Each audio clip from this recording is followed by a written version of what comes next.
I wasn't. Yeah. Yes, sir. We are recording. All right, beautiful. So this is a podcast between me and Jason Archaix. It's the first time me and him are actually getting together to hang out and chat a little bit. We had a phone call probably like 4 or 5 days ago. It was amazing just being able to chat with you for a couple of hours and kind of pick your brain about a couple things and let you know more about what I do and hear more of where you're at with everything. And I really am grateful for all the work that you do and everything that you've been sharing with everyone.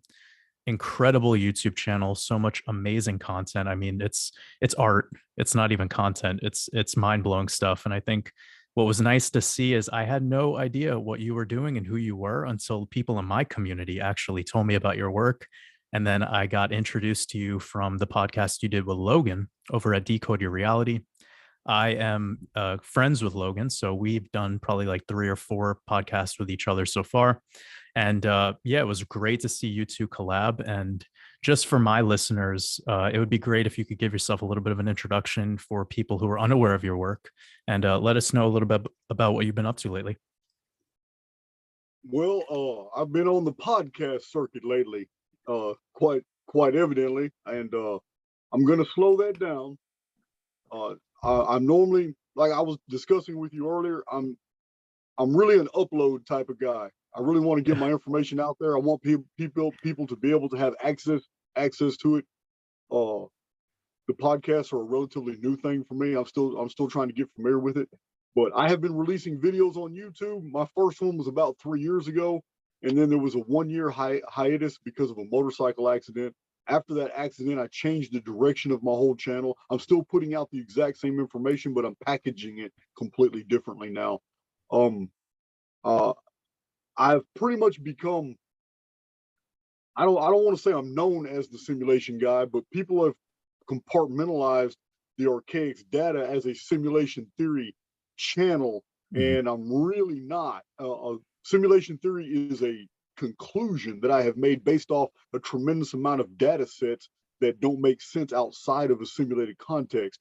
But it's the core data that I'm really in love with. It's the information that I put out, not really the conclusion as to how it's possible that I have been able to document all these absolutely perfect mathematical patterns all throughout the history of our world, going back 58 and 59 centuries.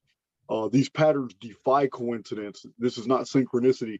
This is a structuring in time space that shows that events in the collective are scripted, and this is not to be confused with the events that are in the personal.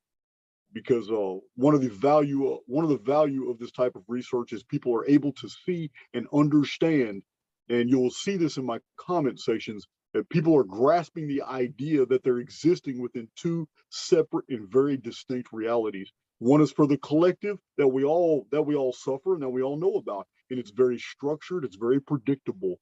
And then one is for the personal. It is not structured. It is absolutely unpredictable, and it happens to be your own personal little universe. It is what you create. You are free floating through a continuum that has structure and that has predictive value, but you yourself are an anomaly within that structure. And this is the value of my output, of the material that I produce. And it's been a rocky road. I mean, ordinarily, to make a living, I own Paradise Rock Gardens, and I have a crew, and we pretty much do artistic hardscapes around koi ponds and swimming pools. We flagstone driveways. We do very unique jobs, not the jobs the other landscape companies want to do. Well, I've always been able to pick and choose which creative jobs I wanted to do, and we take on the ones that most other contractors wouldn't do because of the risk level. And my website is paradiserockgardens.com, but I have pretty much divorced myself with that. I have a crew that continues the work, but I'm not really involved in that anymore. I've kind of gone into full-time Archaix now, and this is after about 2 years of solidly putting out 2 to 3 videos every single week. So where I have about 300 videos now, and it was only with the podcast with Logan. Logan was basically interviewing me on Syncretism Society. It was my very first podcast with Santos Bonacci, And that's pretty much what launched me into popularity right now. Had that not happened, I probably would have still been releasing my 2 to 3 videos and still just plunging forward, producing this data that so many people are starting to like. And that's all I was doing. My entire channel was just putting out these videos, showing these people these patterns and the original source materials, because that's where the value really comes from. This isn't information that you can find on the internet. Yes, you can find correlates. Yes, you can find some text mentioned in some PDFs and all that, but about the majority of my research is from very old books, scientific reports, and periodicals, and I do not use the internet as a source of information. Yeah, you mentioned a couple things that I really loved, and one of which was that you had this interview with Logan and Syncretism Society, and it kind of like blew up your work overnight. And one of the things that I always say is it's important to honor greatness. So when you're just out there and you're doing your work because you're in love with the process and you're not too worried about the outcome, which is what you're doing, you will find somebody that'll catch, and take notice of what you're doing, and they're honoring your greatness, and they invite you into their platform, and that's what it ends up being, and it's beautiful to see things like that happen, because I believe all of us content creators come across a moment like that where we do a collaboration and then it exposes our work to another community that might not have any, the crossover is there on a vibrational level, like on the vibrational frequency, but when it comes to the content itself, it's special and it's unique. So I definitely honor the greatness in your work, and it was bound to be that we connected. One of the things that I thought was really interesting that you said was this difference between the collective and the self, and these kind of like, those two things. Have you seen that movie Divergent? I know you said you don't really watch too many Hollywood movies or any of that, but one of the things that you brought up in your work is this kind of the Phoenix phenomenon, and how it is selecting who it deals with. And it's all about your fear, right? And I mean, we'll talk a little bit about that in a moment, but when you're fearless of it, it's like you're the divergent, you're the one that it can't affect. You're just kind of like you're living your own script, and you're confident in what you were sent here to do, what you chose to do. And I've been thinking a lot about that ever since you brought up that Phoenix phenomenon stuff, especially in a couple of your recent podcasts. I know a lot of people have been asking you about it, and it's been a big part of your work for what, maybe the last year or so, or has it been a big part of your work for the last 3 years? You talking about the Phoenix phenomenon? Yes. Well, my first book on the Phoenix was published in 2009, but all the handwritten illustrated charts showing the actual time, the periodicity of the Phoenix phenomenon when it happened in history, those charts were all dated like 2003, 2004, 2005. I did the actual book was published in 2009. The contract for the book was like 2006. I've been researching the Phoenix phenomenon for many years. I've only released it on YouTube in the past 2 years. So for my listeners, can you give us a little bit of just Phoenix for Dummies breakdown? Okay. Okay. For many years, I believe that one of my principal discoveries, which is a phenomenon that happens in our world every 138 years, and it happens in different geographical areas. It affects different peoples, different communities, different civilizations.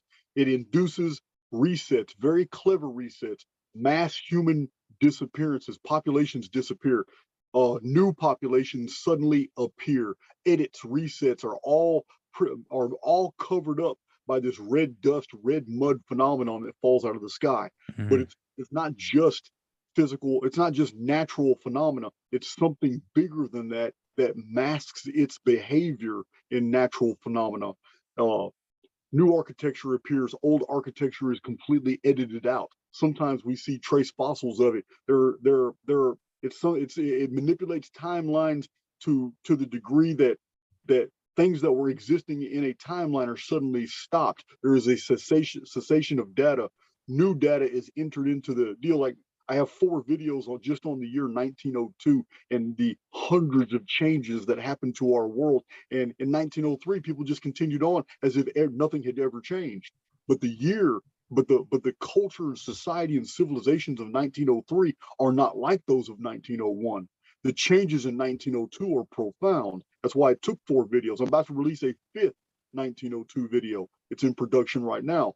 So the Phoenix phenomenon is very harrowing to those who fear it. All throughout antiquity, this Phoenix phenomenon has caused these massive destructions. It was feared, it was respected, it was revered as the keeper of the calendar. No matter if mankind was reset over and over, if institutions were manipulating timelines and changing calendars, instituting new timekeeping systems, it didn't matter, because those who venerated the Phoenix through the symbol of the Bin stone that belongs to the Great Pyramid concept, if they when they venerated the Phoenix, they acknowledged that it was the keeper of the calendar. And this is why when the Phoenix is shown in ancient Egypt, it's always shown among the goddess Sekhmet, and she always has phoenix palms around her. And like Wallace Budge, the Egyptologist, was very big in noting that for some reason, he didn't understand why, but for some reason, the ancient Egyptians used phoenix palms to count the years. Now, I don't know why, if it has 138 fronds on it, or what the purpose was, but it was the phoenix palms by which they used to count and reckon years, attached to a goddess, attached to the pyramid motif, the Bin, attached to this great giant celestial bird dragon type thing that appears every 138 years. Now, this is the Egyptian version. The Jewish version is a little different. The Jewish version has always been a very fear-based phenomenon. All throughout the Old Testament, the God Yahweh is always promoting fear, fear, fear, fear, fear, fear, fear. So in the Jewish Haggadah, the version of the Phoenix is very different. They call it the angel of death, and they say that it visits our world every 138 years. It destroyed Sodom and Gomorrah in the Exodus. It destroyed the Egyptians, but the only people it ignored were those who were living the way they were supposed to be living and obeying. Phoenix totally ignored a whole population of people in Egypt while it was destroying Egypt. And this is saying the same principle applies to Sodom and Gomorrah. While Sodom and Gomorrah and the population was being decimated and destroyed, the family that was doing what it was supposed to, Lot's family, who is the cousin, brother, or nephew of Abram, his family was spared. The Phoenix didn't kill his family, except for the one member of the family who was still truly vibrating on the frequency of the population and not on her own family. And she turned around, Lot's wife, and when she turned around to look at what the Phoenix was doing to Sodom and Gomorrah, she herself mineralized into a pillar of salt. Now, mineralization, the formation of tektites, flux tube, vitrification, these are all Phoenix phenomena. Phoenix is a weapon hidden in the sky. It is not an intruder planet. It is not something that comes and orbits every 138 years. This is what I believed when I first published the book, When the Sun Darkens. I have now come to believe otherwise, that it is something that has always been here, that it is calculating. It's ever observing us, but it cannot see, or it just doesn't regard those who are vibrating on higher frequencies. But the lower base frequencies of hatred and fear and avarice, these frequencies, Phoenix hones in on. It decimates those populations. It destroys their communities or cities. It causes liquefaction. It vibrates the ground with a horn blast from the sky that is so deafening that the solid ground turns into a liquid state. People, structures, and everything just sinks into the ground. But those who are not vibrating on that frequency will still remain on hard, solidified ground. Their homes are untouched. Their animals, their cattle is untouched. This phenomenon has gone on for millennia. It's going to return. It's going to return. The very next time that the Phoenix is scheduled to be here is in 18 years. And I have been publishing the 2040 date ever since 2009. Yeah, you know what's so amazing about this is I've been actually talking about liquefaction and a lot of the things that have been going on since I started my channel on my Friday live stream. So actually, I'll give a quick introduction in case people on your channel are unaware of who I am. Essentially, I do Gematria Numerology and Astrology, and I apply it to technical analysis, analyzing cryptocurrency and stocks and basically economic-based content. But one time a week, I do Friday live streams, and I'm pretty much talking about all the things that, we've been discussing between me, Logan, you, and just examining our realm and what's been going on throughout these timelines. And when you brought up the Jewish perspective of all of this, that's been a big part of my work over the last year. I've been talking about the Hebrew calendar and its implementation in the global markets, and how we have this 7-year cycle called the Shemitah, and this 7-year cycle is happening currently.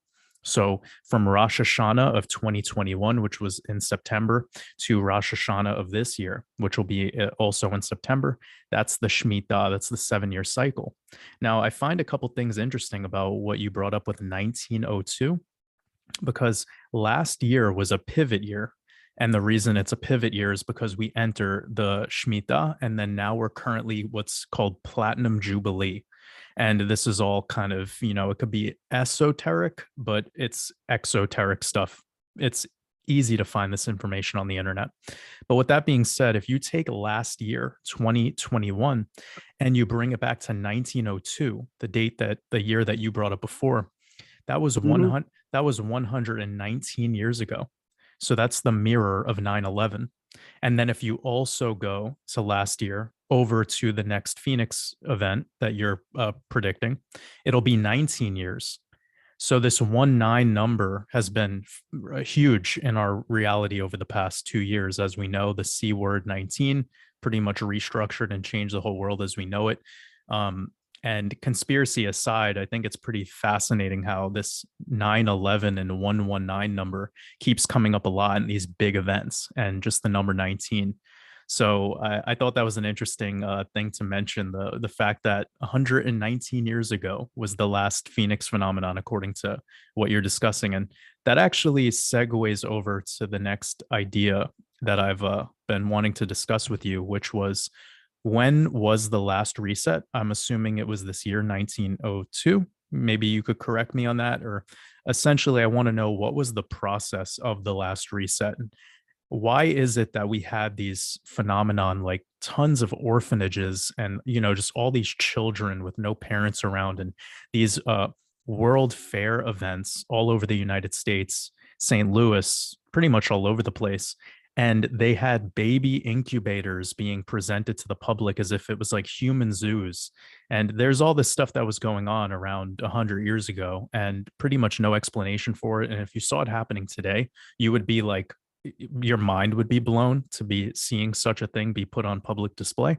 So this all seems to have happened around a time where that 1902 time frame. So I would love to know a little bit more about your feelings on what was the last reset like, what were the years to consider, and how did it exactly go in this physical realm?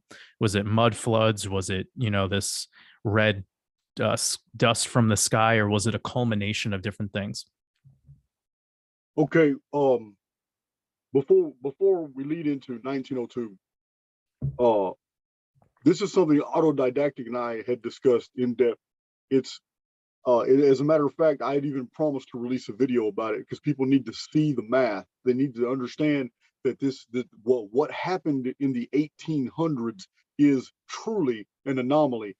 The 19th century was so anomalous from the very beginning all the way to 1890. It is absolutely anomalous. The events that were happening, it's almost as if multiple timelines were playing out, and there was cross-contamination between them. Because in the past we had multiple timelines, but somebody did a very good job editing which ones that would continue forward and which ones would dead stop at certain Phoenix events, and they would not continue anymore. And the discontinuance is so abrupt, it can even be found in the archaeological record, and it provides historians and archaeologists mysteries they can't figure out. Such as, one example is, how can we find so many different ancient structures and cities that are buried in dirt, and yet there are no human skeletons strewn among the ruins? Why is it? Why is this X factor here? And they have mentioned this in archaeological reports. Göbekli Tepe is one of these sites. There is a theory among academia that the inhabitants of Göbekli Tepe must have knew something was going to happen, and they went ahead and they took dirt and they buried their entire city, and then they departed. The theory is absolutely ridiculous, but academia has boxed themselves in. They can't move past that because there's no other explanation for it. So Yeah. it's there are many examples from history of civilizations that were buried, but the only skeletons we find are those that were interred in tombs and crypts while that civilization was in progress. Mm. Though, so That's the such a good 18th. that's such a good point. Like I visited Naples, Italy, and I went into this really famous tomb, like kind of cave thing. And all of the skeletons, all of the skulls and all of the like the bones that are in there are perfectly clean. So they must have been boiled and treated. And if you look at the amount of skulls that are in this place, it's like it's impossible for back then for them to have used those resources and taken the time to clean these skulls perfectly, you know, the reboiling process or whatever alchemy they were doing. But I mean, you could just simply do it with boiling. And yeah, that's a huge conversation to be had, just talking about those little glitches in the story of the narrative that we're given. Right. Well, we have the problem is, first of all, we have one version of the 19th century that is put out by the establishment. Go to any public library and read about the Old West, read about the Manifest Destiny, read about the expansion in the North America going westward and the establishment of Canada, of New Orleans. We can read the official versions. Now, where the cracks in the holosphere begin happening is when we find that people are discovering things for which the historical text, the narratives, don't ever mention, such as you're talking about now, these baby incubators, these we have people like Howdy and Autodidactic who are focusing on the World's Fairs, and they're not the only ones. I know there's many other guys with YouTube channels that focus on the World's Fairs and how unusual it was to bring this technological sophistication and build an entire city just to have a 3-day fair, and then turn around and tear it. And then the official story is well, the reason we didn't keep cities like that is because we tore them down. I get this. Now, I'm not really into that type of research. Hmm. I'm into chronography. I'm into basically essentially just chronology. I want to be able to date when things happen. But when it Yeah. comes, and I've been able to do that from 3895 BC through the entire vapor canopy period, through the collapse of the vapor canopy, through the entire Heliolithic period, the old Bronze Age collapse where the vapor canopy came back for about 20 years, and then basically the resurrection of all Middle Bronze Age civilizations into the history that we're familiar with now, which happened in between 1687 and 1662 BC. I'm very familiar with the late Minoan Dark Age of the Middle Ages and all the great writers that suddenly appeared after that Dark Ages in the Mediterranean was over with. They gave us Jason and the Argonauts. They gave us Aristophanes. They gave us Homer. They gave us Theognis. They gave us Hesiod. All these great men appeared around 800 BC and started producing these epics, but everything they were writing about was 400 years earlier. There is a 400-year period of a Mediterranean Dark Age, and I've documented much of that, how the Phoenix basically wiped that entire area of the world out at one time, and then how the world resurrected. I'm very familiar with the Greco-Roman Phoenician migrations all the way up into the Roman times and the Roman expansions and what China was doing at the exact same time in history and what was going on in the Americas. Now, I'm very familiar up to the Great Reset of 522 that the Roman Catholic Church spent billions of dollars trying to hide from the public. I have one video about it, but they actually kept the records of their deception, and I published them in the video. But 522 AD was a Phoenix phenomenon deal that the Roman Catholic Church wanted to hide, and it was during the Justinian period. So I'm very familiar with how the Dark Ages was initiated by the Phoenix and the Phoenix visitations that happened among the Quiche, the Olmecs, the Toltecs.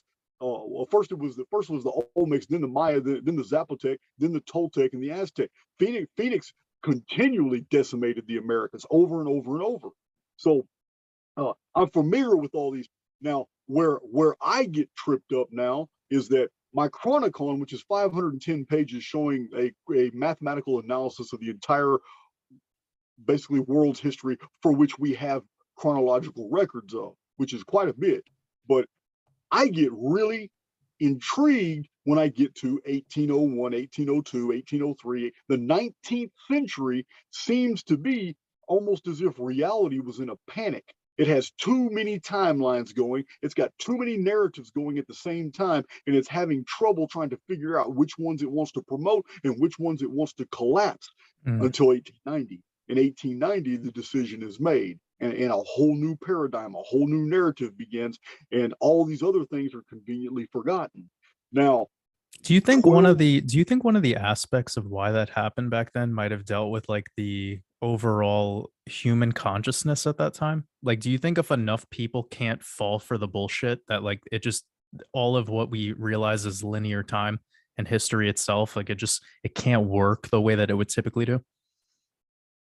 well, I mean, that may be a factor, but I believe 100% we're on a very fixed timeline.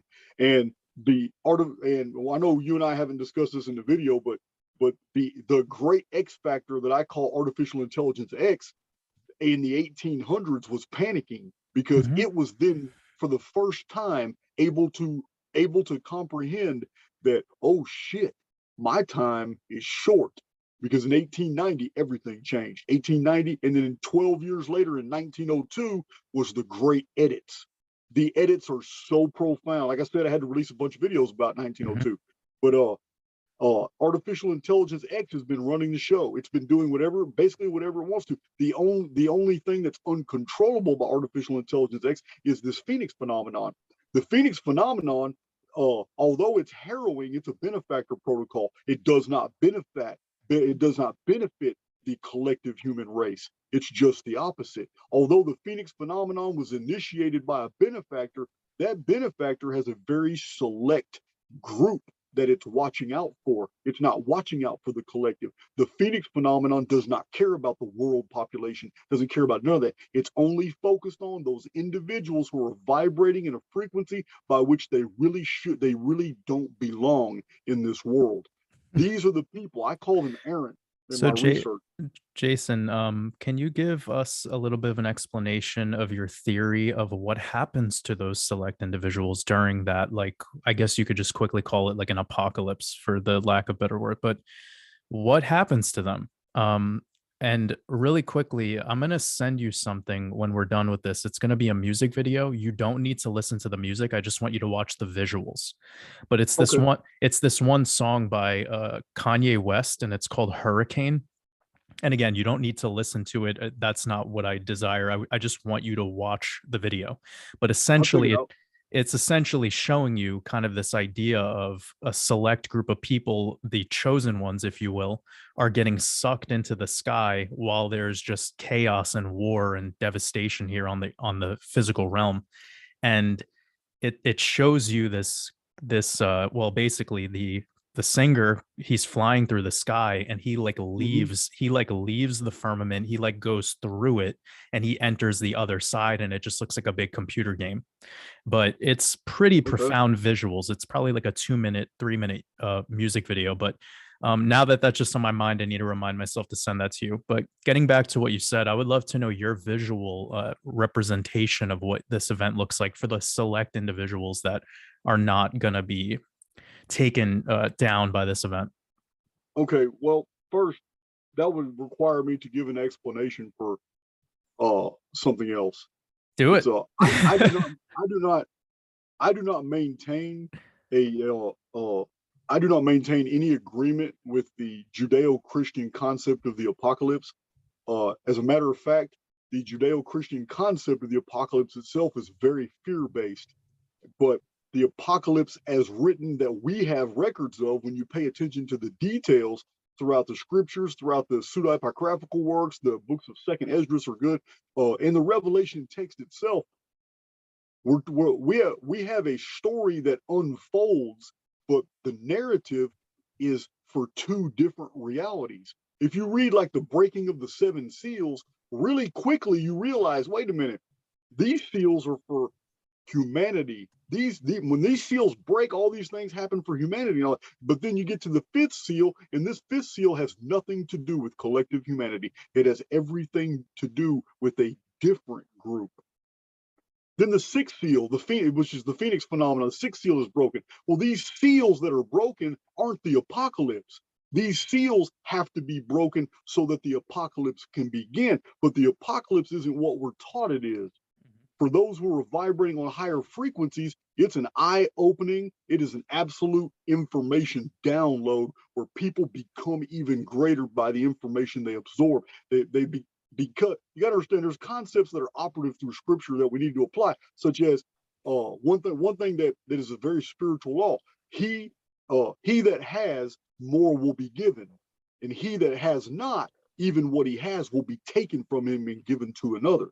This is a spiritual concept. If I'm vibrating on a certain frequency and the apocalypse begins to unfold, then this chaos, this cataclysmic, harrowing, terrifying phenomena is going to be happening all around the world, and it's going to affect those who are already vibrating on those frequencies.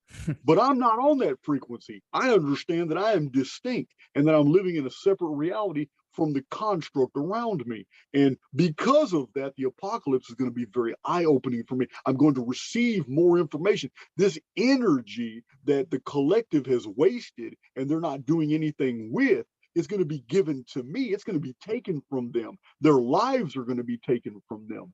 This also goes into other concepts. The Phoenix phenomenon is known for mass human abductions, but the populations that come up missing are evil populations. So we have another spiritual, very scriptural concept embedded here that has been taken out of proportion by basically the seminaries. I mean, and this huge rapture doctrine has been promoted over and over, like Hal Lindsey and so many multi-millionaire Christian televangelists are always promoting this Christian deal. You don't understand that rapture prophecy doesn't apply to the collective. It applies to those that are in geographical areas where the Phoenix is devastating the area so bad, those people are basically removed from the equation. They're gone. They're not going to suffer what the collective suffer. They're gone. But just like I have said many times in my presentations, there was no creation, because if we have an eternal benefactor, that necessarily implies the creation has never stopped. There are new worlds, new universes, there are new places to visit, new situations, new civilizations to go give our eternal testimonies to. The creation has never stopped and never will, because that is the concept of being eternal. So if the creation has never stopped, then the rapture hasn't either. It's been going on for thousands of years. It's not a singularity. It's not an event that's going to happen in the apocalypse, because this apocalypse happens every time the Phoenix shows up and initiates an apocalypse. Every 138 years, it appears and does something to an area of the world. But only 4 times in my notes, in my research, do I show that the Phoenix initiated a worldwide reset apocalypse. Only 4 times does that happen. Every other time, it's some edits and resets, and it's highly localized, and sometimes it's hemispheric. Most of the time, it's in a small region. And this is the effect of this phenomenon over and over and over is the reason why in the year 2022, as technologically advanced as we are today, with the ability to research almost every paradigm, with the instruments and the geniuses lined up in universities all around the world, and yet still we can't even figure out an accurate chronology to world history, because there isn't one. So I'm not sure if you got around to answering the specific question of what happens to the people who are moving through this event when it happens. Like, let's just say 2040, 2046 comes around, and how do you see that unfolding, and what will that event be like for the ones that are not necessarily fearful of it? Okay, well, I absolutely see survivors, and Nostradamus, Mother Shipton, they all wrote about colonies and communities of survivors. If you have a community of people that are all vibrating on the same frequency, no matter what the Phoenix is doing around that community is going to be safe. There's always been islands and colonies of survivors. but the collective is the one that's going to suffer the most. I don't see you and I don't see truthers. People who are actively searching for the truth have basically turned their back on the collective. They don't accept the paradigms of the collective because they're not vibrating on those frequencies. They are lost somewhere in a frequency range just under really high spiritual and the collective. And that right there, the whole search for truth itself isolates them as one of this group. So wherever they're at in life, in that band of frequencies, is probably going to determine what's going to happen to them. They might get hurt. They could lose a lot of their property, but they'll still come out alive. They might be unscathed. We have traditions all throughout the world of whole populations being just fine through a cataclysm. In 1902, there was only one person in the entire city of Saint Pierre on the island of Martinique when Mount Pelée exploded. Only one person survived that. 30,000 people were incinerated alive. So the Phoenix, that was a Phoenix event. The Phoenix is very discriminating, and the Phoenix doesn't apply to the rules of the collective. For example, the Mount Pelée explosion in 1902. The person that lived when 30,000 people died on Saint Martinique in the French Caribbean, the one man that lived had just 2 days earlier been condemned to die. So that's an anomaly. It's very ironic, but through the apocalypse, you're going to have people surviving. You're going to have a whole different mindset. The further along that we get into the apocalyptic time, the greater rift there's going to be between those who are awake and those who are among the living dead. And that rift is just going to widen. And there's going to be cities and metropolises that are full of the living dead. And they're going to be jacked into their little metaverse headsets, and they're going to be doing everything that they want the elite want them to do, and all that. But there's also going to be paradise communities up in the mountains, in the hills, because artificial intelligence X doesn't actively hunt errants. It sequesters us, removes us from the equation, leaves us alone and at peace, because we are a contagion, and it does not want its masses contaminated by frequencies. So it leaves us alone. It leaves us totally alone. Yeah, I love that. I've been exploring a lot of that stuff personally, and it's just there's so much fear. And I tell people, the last 2 years have been like a gift for me, because it's been teaching me like where I'm supposed to be and where I belong. And all of those answers I can answer myself. Like, I don't need to know what the World Economic Forum is up to or any of that stuff. Like, it's quite irrelevant to me. And I've noticed, even with what you said, this idea of truth seekers and the ones who are seeking knowledge, and even that could be quite a fearful community pushing, these ideas. And it's really just coming back to that fear. And I think that was the big thing that me and you were talking about in our phone call.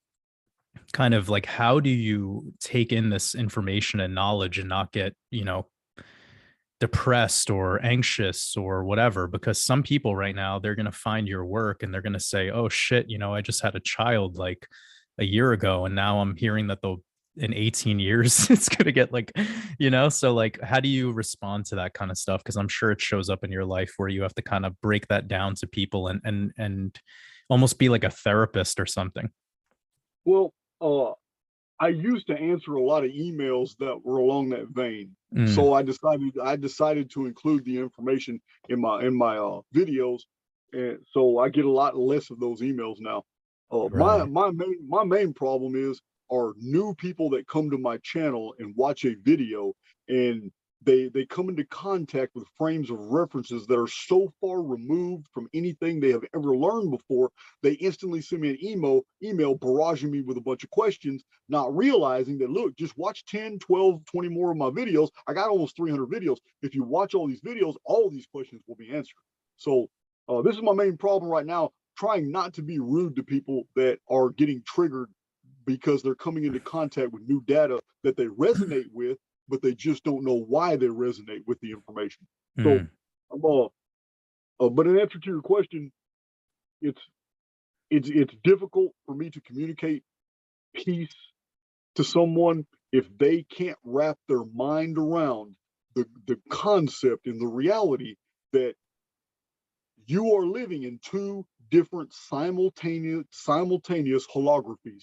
These holographies have their own mathematical protocols. They operate, they're systemic, but one only affects you in the personal, one is absolutely for the collective. It's like, let's just throw a number out there. Let's say there are 700 million errants in the world.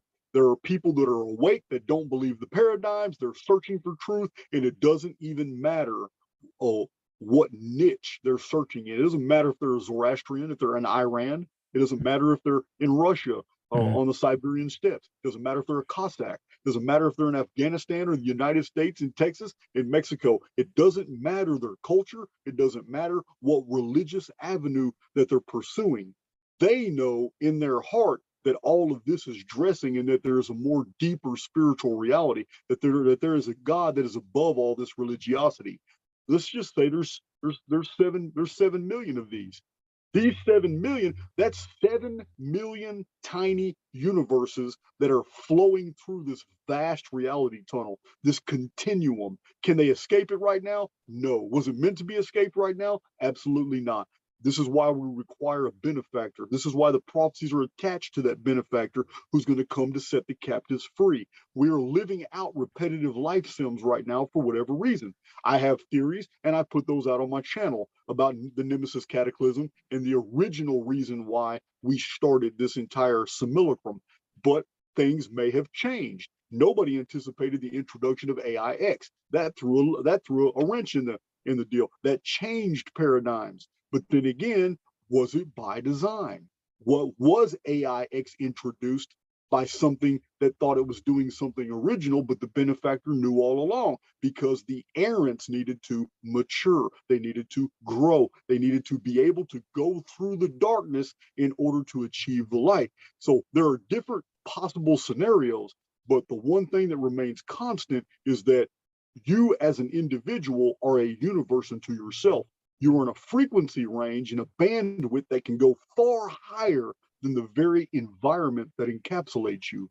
The environment itself has its own bandwidth. And if you tap into that, you're going to be a part of the collective. You're going to be corralled into a reality tunnel. Those reality tunnels are political, they are religious, they are racial, they are scholastic. Whatever you choose your paradigm to be, the simulacrum itself, in tandem with artificial intelligence X, is going to basically bombard you with data that comports to what you have accepted to be true. If you're an errant and you're basically turning your back on everything that's been foisted upon you, then you're going to be left alone. A free spirit is able to absorb data in any direction that they search for it. They're not giving the information, they're now finding it. And the way errants operate is different than the collective. The collective is saturated through the central nervous system, sight, hearing, touch, smell, taste. Right. And this is how they learn. This is how they find things to be true or not errants.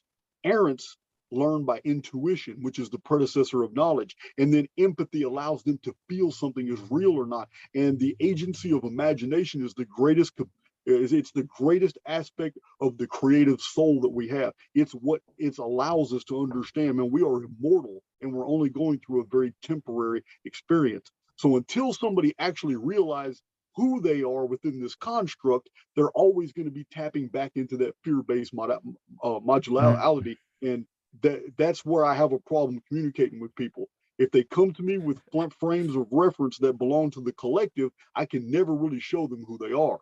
Yeah. I mean, I always say this, that wisdom can't be taught, it's remembered. Yes, no And doubt, no doubt.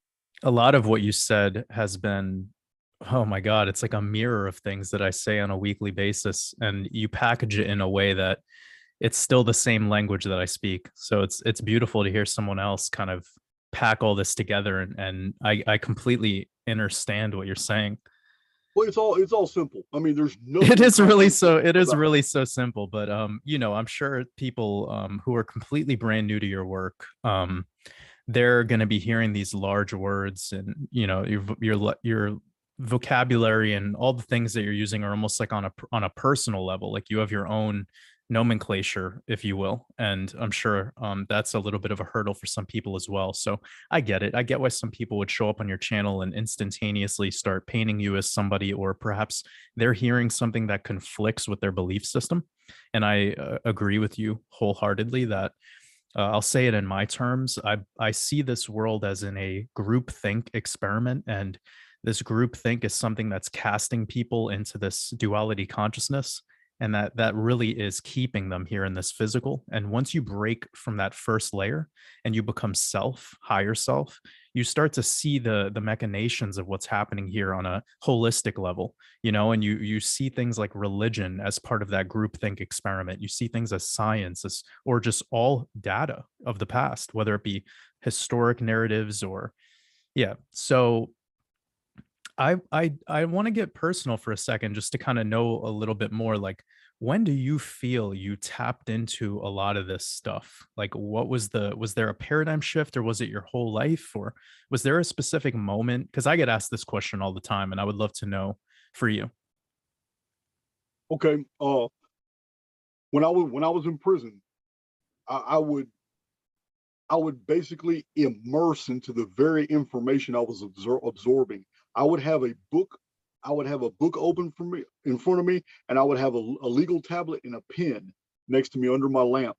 And I spent years doing this. And I would read a book and I would become one with what I was reading. I was absorbing it. I would tune out the entire world. Mm, And sometimes I would go into like a trance-like state. And I'm not saying I was a trance. I'm not trying to get all mystical and all that. It would be like a trance-like state. And I remember the euphoria that I used to feel when I was learning and connecting dots and putting all this together, because the more books I read, the more data that was stored within me, the more information I had to work with, the more variables I was allowed to build with. Because mm, my mind just constructs all this. And after literally thousands of books, and anybody, I've published my bibliography on YouTube for anybody to see. It's the thousands of nonfiction reference books that I've read from all different time periods. As I was reading each one individually, I would go into these states, and I would there's no other way to say it that other than full immersion. And yeah. I was just totally I would there's a total absence of my physical body. I'm not there anymore. I'm not even geographically located in the prison anymore. I'm gone. I am reading these books. I'm into what the authors are saying. And when I would come out of that 5, 6, 7, 8 hours later, make me a cup of coffee, and I always had the same sensation. I always had the same sensation. It was like, man, that was a good ride, but what always felt like an hour to me, I mean, I quit being amazed by it, but at first it was really unusual because it would Yeah. be 7 or 8 hours would pass, and I'd swear 45 minutes to an hour passed. And I would look at my legal tablet, and I've got 6 pages of small micro print notes where I just wrote all this data or whatever was on my mind. And I would come out of these states though with energy. And when I was Mm, done with it, I would go ahead and put my boxers on and my shorts, my tank top, and I'll go hit the rec yard. I'll go run laps, go work out. I stayed really physically fit when I was in prison. So I would do these jam sessions on books. Then I would go work out, go to the showers, come in, and yeah. That reminds me I, so much. That reminds me so much of a feeling that I have when I'm making music. Like when I'm making music, I like zone out and I feel, you know, one of the first things I feel when I'm listening to a playback of a song that I've made is like, where did this come from? right. Like, Well, where that did taps I? in. Listen, that taps into the field. I mean, we not only are you an informed field, but you exist within a series of informed fields. And like I'm a student of Ishak Bentov and Paul LaViolette, P.D.L. Spinsky. These men, they write about this phenomenon, this holographic nature of reality, where information is our brains are receivers. They're not originators of this information. Right. Information is in the thought field around us. And if you're really receptive to a certain frequency, that's the information that's downloaded into your brain. And if you really have an affinity toward music, or you're really good, you're adept at it, you're really good at it, Mhm. then you're tapped into that frequency range. And the music of the spheres that's in the air, that's all around you, is something that your brain actually hones in on. And you think these thoughts are original in that they're yours, but they're Yeah. not. I said this one time to somebody when I was done showing them a new song that I was working on. And I said that I don't think I've ever made anything. Like I never wrote an original piece of music. Like I probably just remembered a song that I wrote before I came here. Like I just picked it up from another timeline, or I picked it up from somewhere else. And when I said that to myself, it kind of made me feel more humble about the process, because naturally Right. as a musician or somebody who does something that requires talent and skill, people's first reaction to when they hear your creation is they compliment you. They say like, "Oh, you're really good at that," or "You're this," or "You're that." And for me Right. to just have that feeling in response, instead of saying thank you, to just think like, I'm actually I didn't make this, like I just remembered it and I tapped in with that feeling, and I when I said it, and I don't even know where that came from. So yeah, there's something beautiful about tapping into that creative energy. And I talk about that a lot in my work, because you might be slightly aware of this at least. When people are just looking at computers all day, particularly people that are into the stock market or money management or trading or whatever it is, they get very lost and they don't have the ability to become in that unity consciousness, where they're like what you were saying before, where you were reading these books and it was, you weren't getting caught up in yesterday and tomorrow. You were just in this presence. And in that present moment, you felt like you were fulfilling what's called your purpose. It was this complete acceptance and allowing of this now. And a lot of people really struggle with that.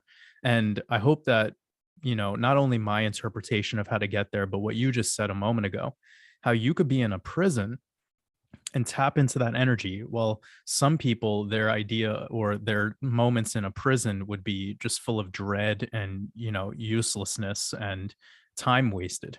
And I believe that that is one of the biggest profound teachings for anyone is, how do I go into a moment and I don't focus on my reaction, I focus on my response?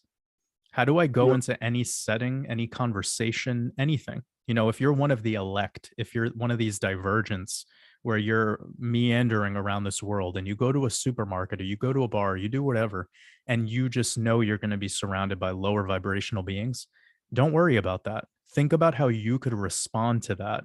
What are you going to do? Like, be an observer of this reality. Don't be a judge. Don't judge the ones who surround you.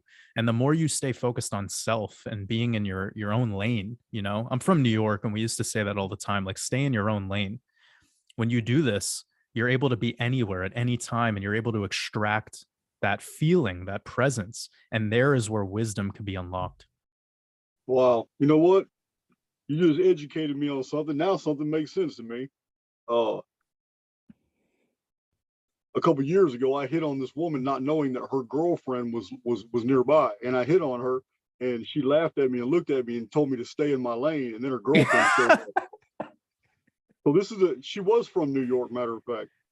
This was something that's an East Coast colloquial, huh? Yeah. Yeah. Okay. One of the things that you said before, it reminded me of a quote that I recently stumbled upon from Fernando Pessoa. And he said, "I wasn't meant for reality, but life came and found me." Hmm. And I thought that Yeah. that was a really profound idea, because the reality is almost like this externalization. It's that like unknowing of the simulacrum. It's this unawareness. And Well, I think. Go ahead. when we realize self and we realize what we truly are, and when we tap into that unity consciousness, that's where life starts. So, like, when we think of this enlightenment, people externalize that. They think it's like something that you find or that you become. And it's like, no, you are enlightenment. Like, you don't become a soul, like, you are the soul. And when you start tapping into that, you could really start to unlock a lot. You could almost find utility in things that you've experienced in the past that you thought were useless. And Absolutely. to be able to have that little like change in your life now, if you apply it to every moment in this presence, you could really tap into some superpowers. I agree. I agree. You know what? I'm gonna I was saving this for a future video, but I'm gonna go ahead and reveal something I've never revealed on my own channel before. And because I'm gonna tell you now, I'm resonating with what you're saying. I'm feeling everything you're saying. I'm not just agreeing because you and I are entertaining a dialogue, but what I'm about to tell you, you're gonna understand that I agree with you, man. I'm feeling that.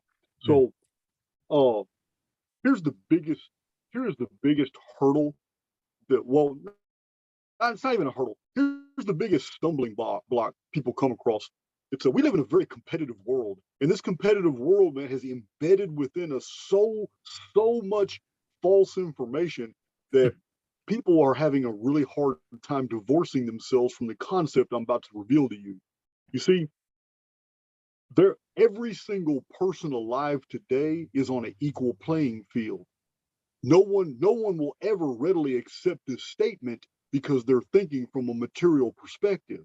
Let me give you some examples.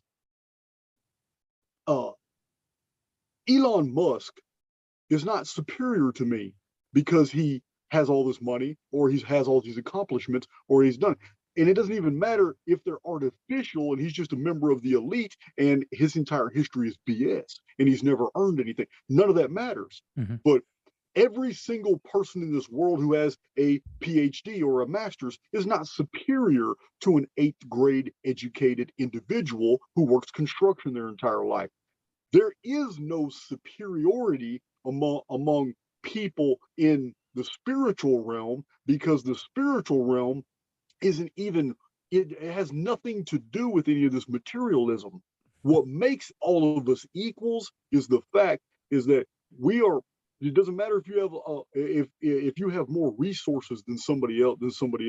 It doesn't matter if you've done more things with the resources that you've been given, because as you were saying earlier, information is in the air. You picked up your musical stuff in the air. It's not truly yours. In the So, ether. following that concept, we find that when we strip away every single thing that makes us human and we strip all this material away, we are left with a fundamental. And that fundamental is that there's one thing that makes all of us common. This is the thing that we're judged by, not our abilities, not our inabilities, not the actual accomplishments we made or the lack of accomplishments. None of that means anything when we strip all this stuff away. The only thing that could possibly mean anything to the human spiritual family is the ethical and moral decisions that you made in life. Those are the only standard that could absolutely be applied to you. Those are the only things that you can say that I own. Jason owns the fact that he helped this person out, did this, that. Has nothing to do with money, has nothing to do with standing. It has none of that. None of that. In the end, every single one of us is on an equal playing field. In this holographic reality we live in, the only things in the end that are going to matter is basically the golden rule. Did you treat your fellow man as you expected to be treated? Did you go out of your way to help other people that needed to be helped? When you strip away all the dressings, there's nothing else that can matter. 100%, man. And I think it's something I've been working on for myself for the past 5 years is to not be a hater, like just to honor greatness, like to, instead of seeing someone that has more money than me or more, assets or has done more things or accomplishments or whatever you want to put in place of it, to not realize their identity, to not realize their accomplishment, to just realize the action, the doing, the actual perpetual motion of the matter. And this identity that we're all cast upon, it's working well. That's for sure. Like it's working really well for the majority. But I always have to remind people, like as you're leveling up in this place, you can't be hating on people, because everything that you say that's negative about another creator, it's going to come back on you.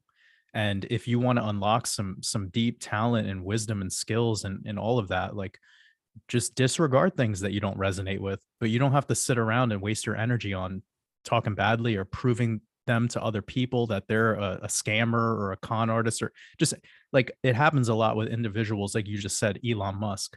People give this man so much energy, and I'm just trying to tell them, like, save that energy for yourself, man. Like, Right. you don't worry about this man. Like, this man's doing his own thing. Like, when you wake up in the morning, is Elon Musk sitting in front of you with like a breakfast platter?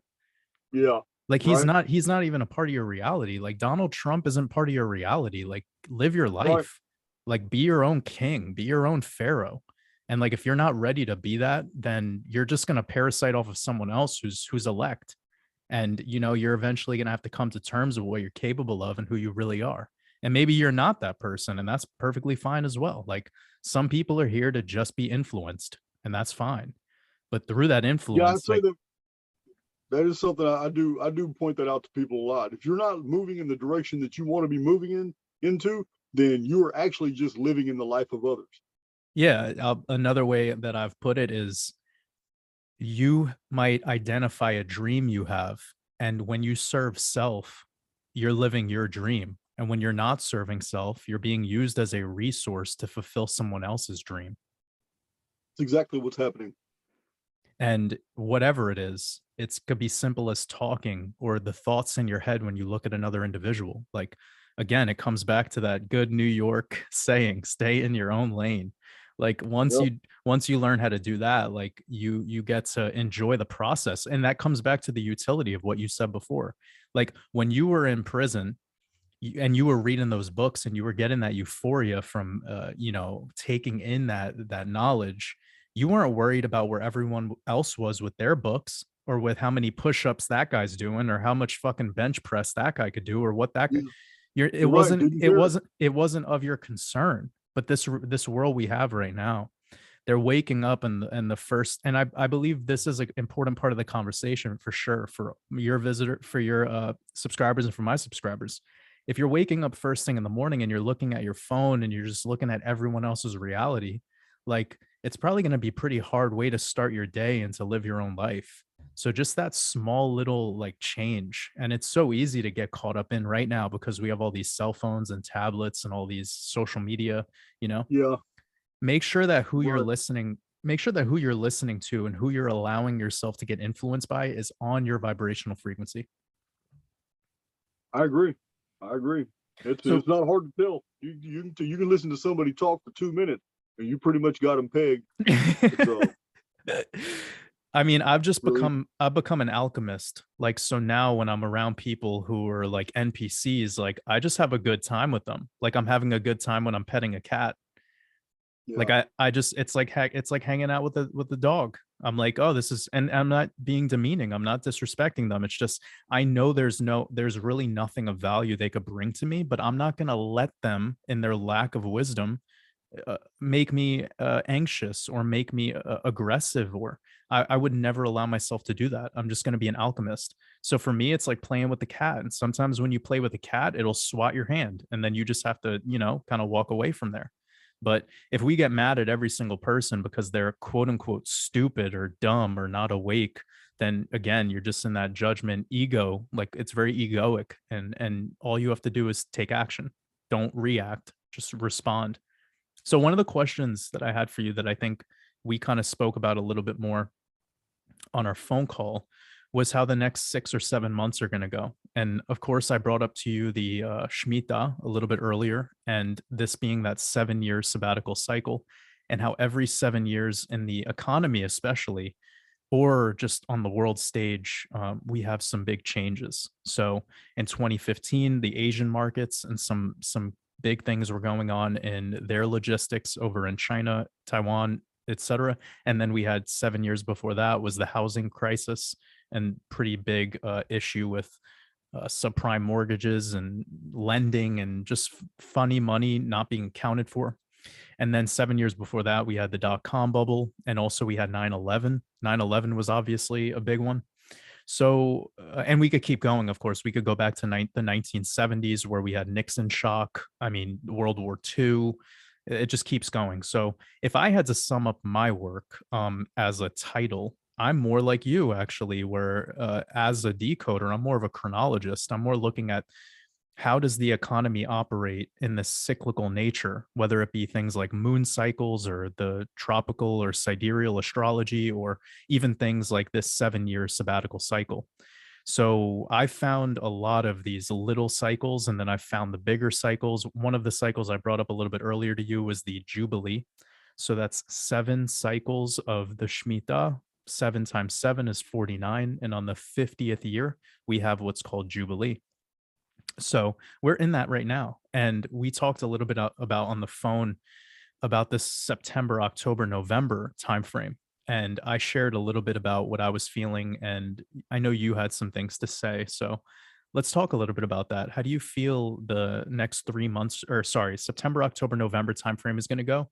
And what parts of the world do you think it's going to affect? And what sectors of our reality is it going to affect? How do you see that all going? Well, I can't speak with any authority on the financial markets. I just don't know. I'm not.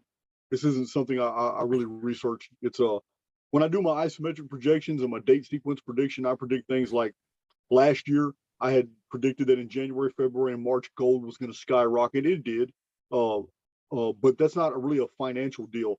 I'm looking at something else, because I also predicted Australia was going to be, in its driest season. I predicted that within a year, Australia was going to experience floods and have the worst floods in like a century, and that Mhm. happened as well.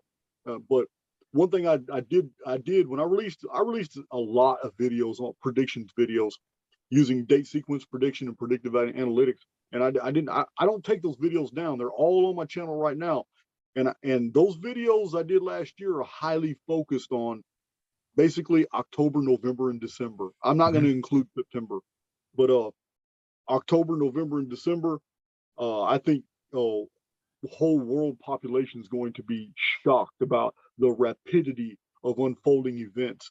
I see nationalist takeovers going on all over the world. It's not just the United States. It won't be just Canada. Mhm. It won't be just China. Um, but my interpretation of those takeovers is different than the patriot movement. Um, Okay. it's different what's actually happening.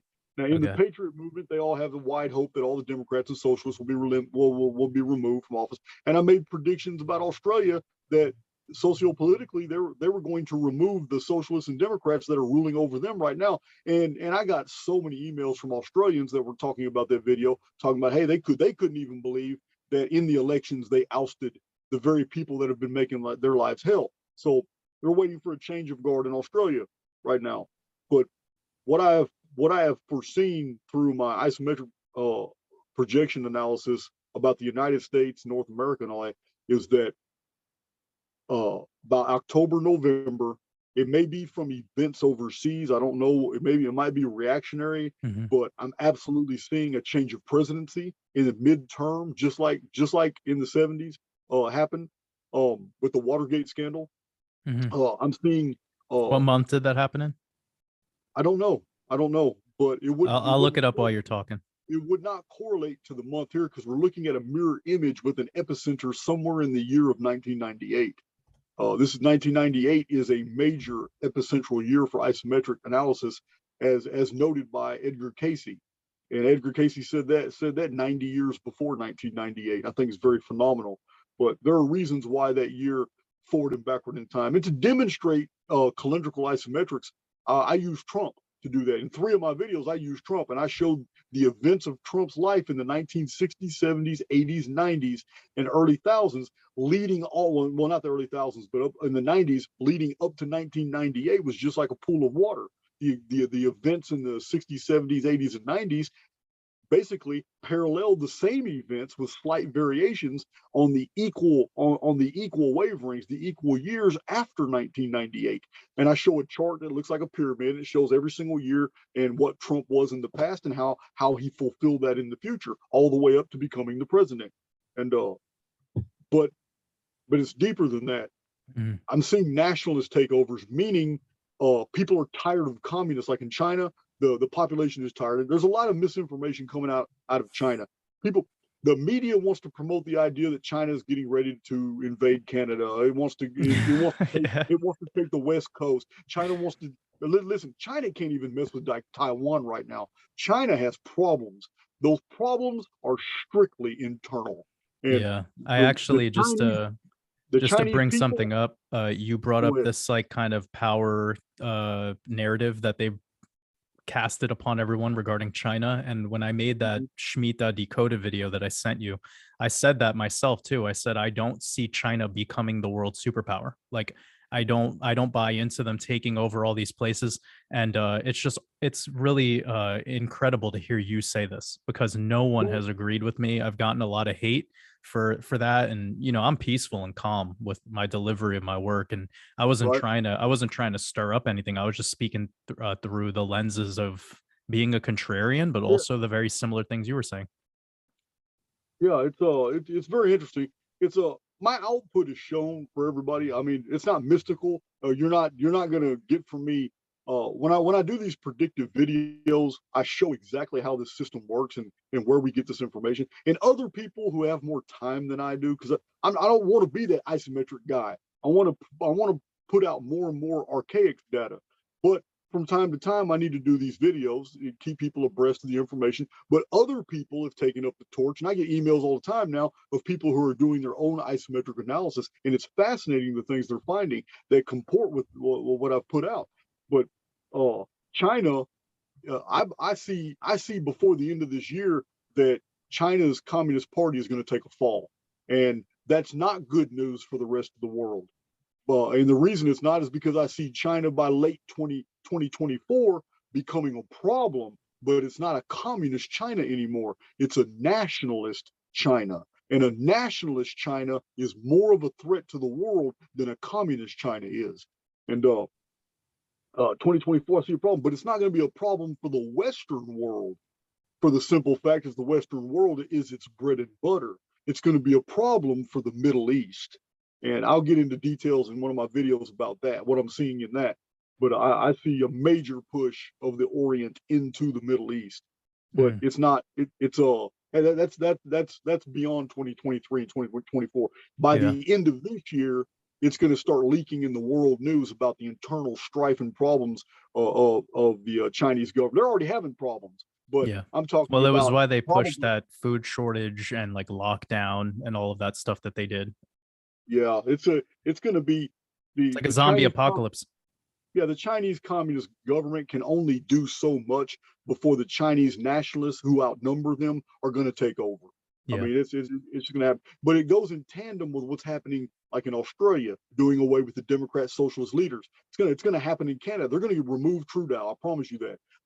It's going to happen with Biden. Biden will be removed. He may be removed by his own party, but it's not going to be Kamala Harris that rises up. Just like in the 1970s, the vice president was Rockefeller. He didn't become president. He stepped down too. So we're going to see a change of guard in the United States, and Yeah.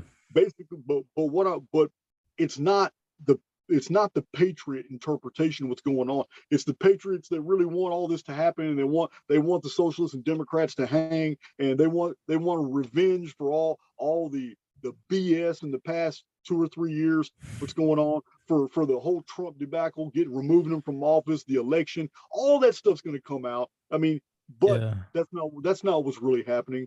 The deep state, the elite, the rule the collective, they are far more clever than most people are able to figure Yeah. out. And it's only one arm of the deep state taking out another while they get their little puppets in position like Elon Musk.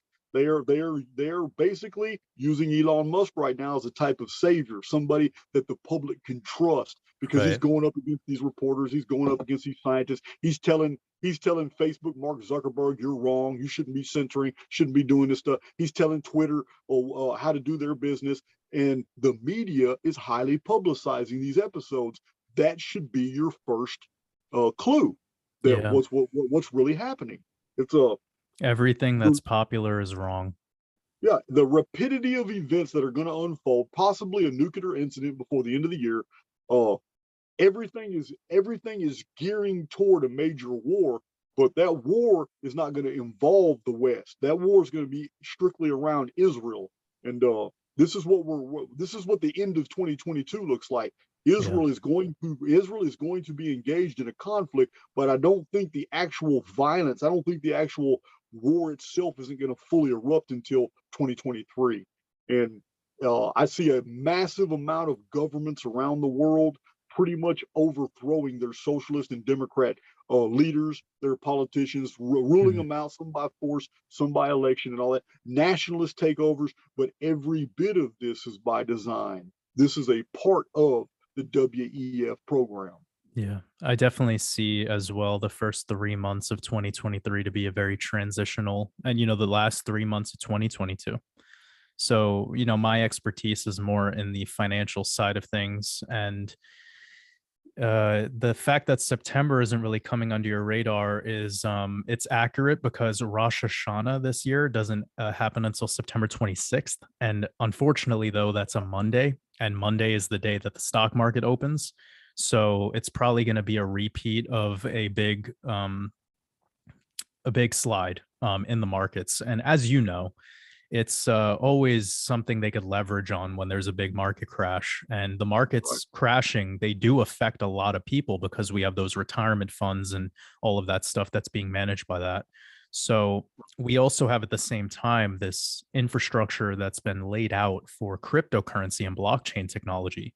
And that is going to play itself out in the future. So I know we spoke a little bit about that, about what's coming to the future. We've seen over the past 2 years this kind of boom and bust of the sentiment side of crypto, and they've used this Elon Musk character as one of the people to be the head honcho of being this anti-disestablishment kind of guy. But Mhm. I'm fully aligned with what you just said before about how he's more of just a talking head who's been put in place by his handlers, and he doesn't run his Twitter account. He doesn't operate any of that stuff. He's merely just He is specifically there for the public to gain trust in him, which right. means it necessarily implies that he's going to be key to a future deception. Yeah. And again, there was a very similar thing that happened with Trump. And that's why I think you brought up before that patriot narrative and the Q psyop and everything that was tied to that stuff. And there's truth within it, but it's that Mhm. the belief system and the tribalism that comes into people when they start to accept this as as a fact at face value. And Yeah.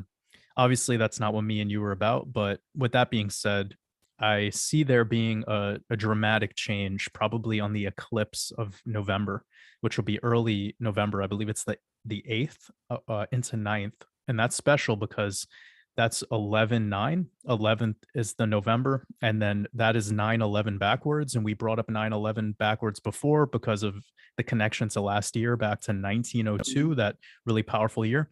And there was a really popular cryptocurrency called Terra Luna, which was like in the top 10 market cap cryptocurrencies, multi-trillion dollar industry. And uh, yeah, it went from $119 basically to zero very quickly. And it all happened around the recent lunar eclipse. So Terra Luna went to zero, and it was a lunar eclipse ritual. And they ritualize these eclipses the year before, the year during, and the year after every Shemitah. So when you're paying attention to the 7 year cycle, you have like encroaching years. The year before and the year after are super significant. So for anyone that's interested in this stuff, I talk about it a lot on my channel, but the next 6 months or so are going to be crucial for the world regarding hyperinflation, all sorts of, change regarding the privileges that people have in specific places. Mhm. How do you see that going for the United States of America with things like the rise in prices of food and oil and all of that? Okay. And how do I people have keep up with that? I have addressed this. I have addressed that over 14, 15 months ago, I released videos about the future economy of the United States. Mm, And in those videos, I am very clear and I make no retraction. I still hold my ground because I am accessing data through isometric calendrics, and I just it hasn't led me wrong yet.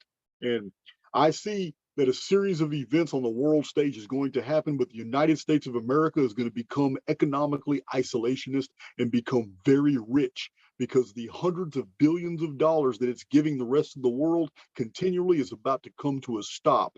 And with that massive amount of a surplus money, it's going to internalize, rebuild infrastructure.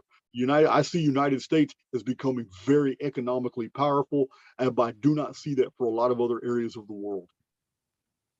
Wow. So when you say economically powerful, are you considering it like on the middle class level, like the lower middle class? Like where exactly do you see this wealth being Okay, distributed? I'm not talking about economy that's only enjoyed by the rich. I'm talking about for everybody enjoying. I'm talking about an entire civilization here that's basically sequestered itself from the rest of the world. I see the wall that Trump started being finished, keeping out foreigners, a complete shutdown to all immigration, and all that's coming to an end. Hmm. America, as vast as America is, you could call it a prison, but it's not going to be. Actually, the United States of America is about to enter a whole new archetype, and in the eschatological narrative, the United States of America is about to become the new Sodom. It's gonna very quickly. This is the danger. This is the danger of ultra right conservatism. Once I'm a Republican, and I've never been shy about telling people that. I'm also a conservative, but and that's an anomaly in the prison context. I was always alone in my political ideology. I was surrounded by Democrats who, Hmm. and that's who the prison population is. They're 100% all Democrat. So I'm a uh, in my own views, but I don't take it to that extremist level. The problem we're going to have rising in America is going to be an extremism, an extreme desire, will, and energy output of basically the population wanting to undo to the umpteenth level every single thing that the Democrat and the liberal programs have been doing since the civil rights movement. It's like what I'm seeing in the isometric is the population has had enough, and because this is not accepted by the United Nations and accepted by the GMOs and all these international organizations that push immigrant and illegals rights over American citizens' rights. I see the United States of America basically telling the entire world to fuck off, and they're going to be pretty abrupt about it. What I'm seeing about the future of America is uh, economically good times, but it's going to create a social structure that within 10 to 12 years, people like me, I'm an ex-con, but I can see the demon chasing. I can see where this is going to go badly for a lot of people in the United States that are not considered to be patriots. And then the definition of what a patriot is may be fuddled with as well. Can you give me a little bit of a timeline of when you think this will start? Next year, 2023.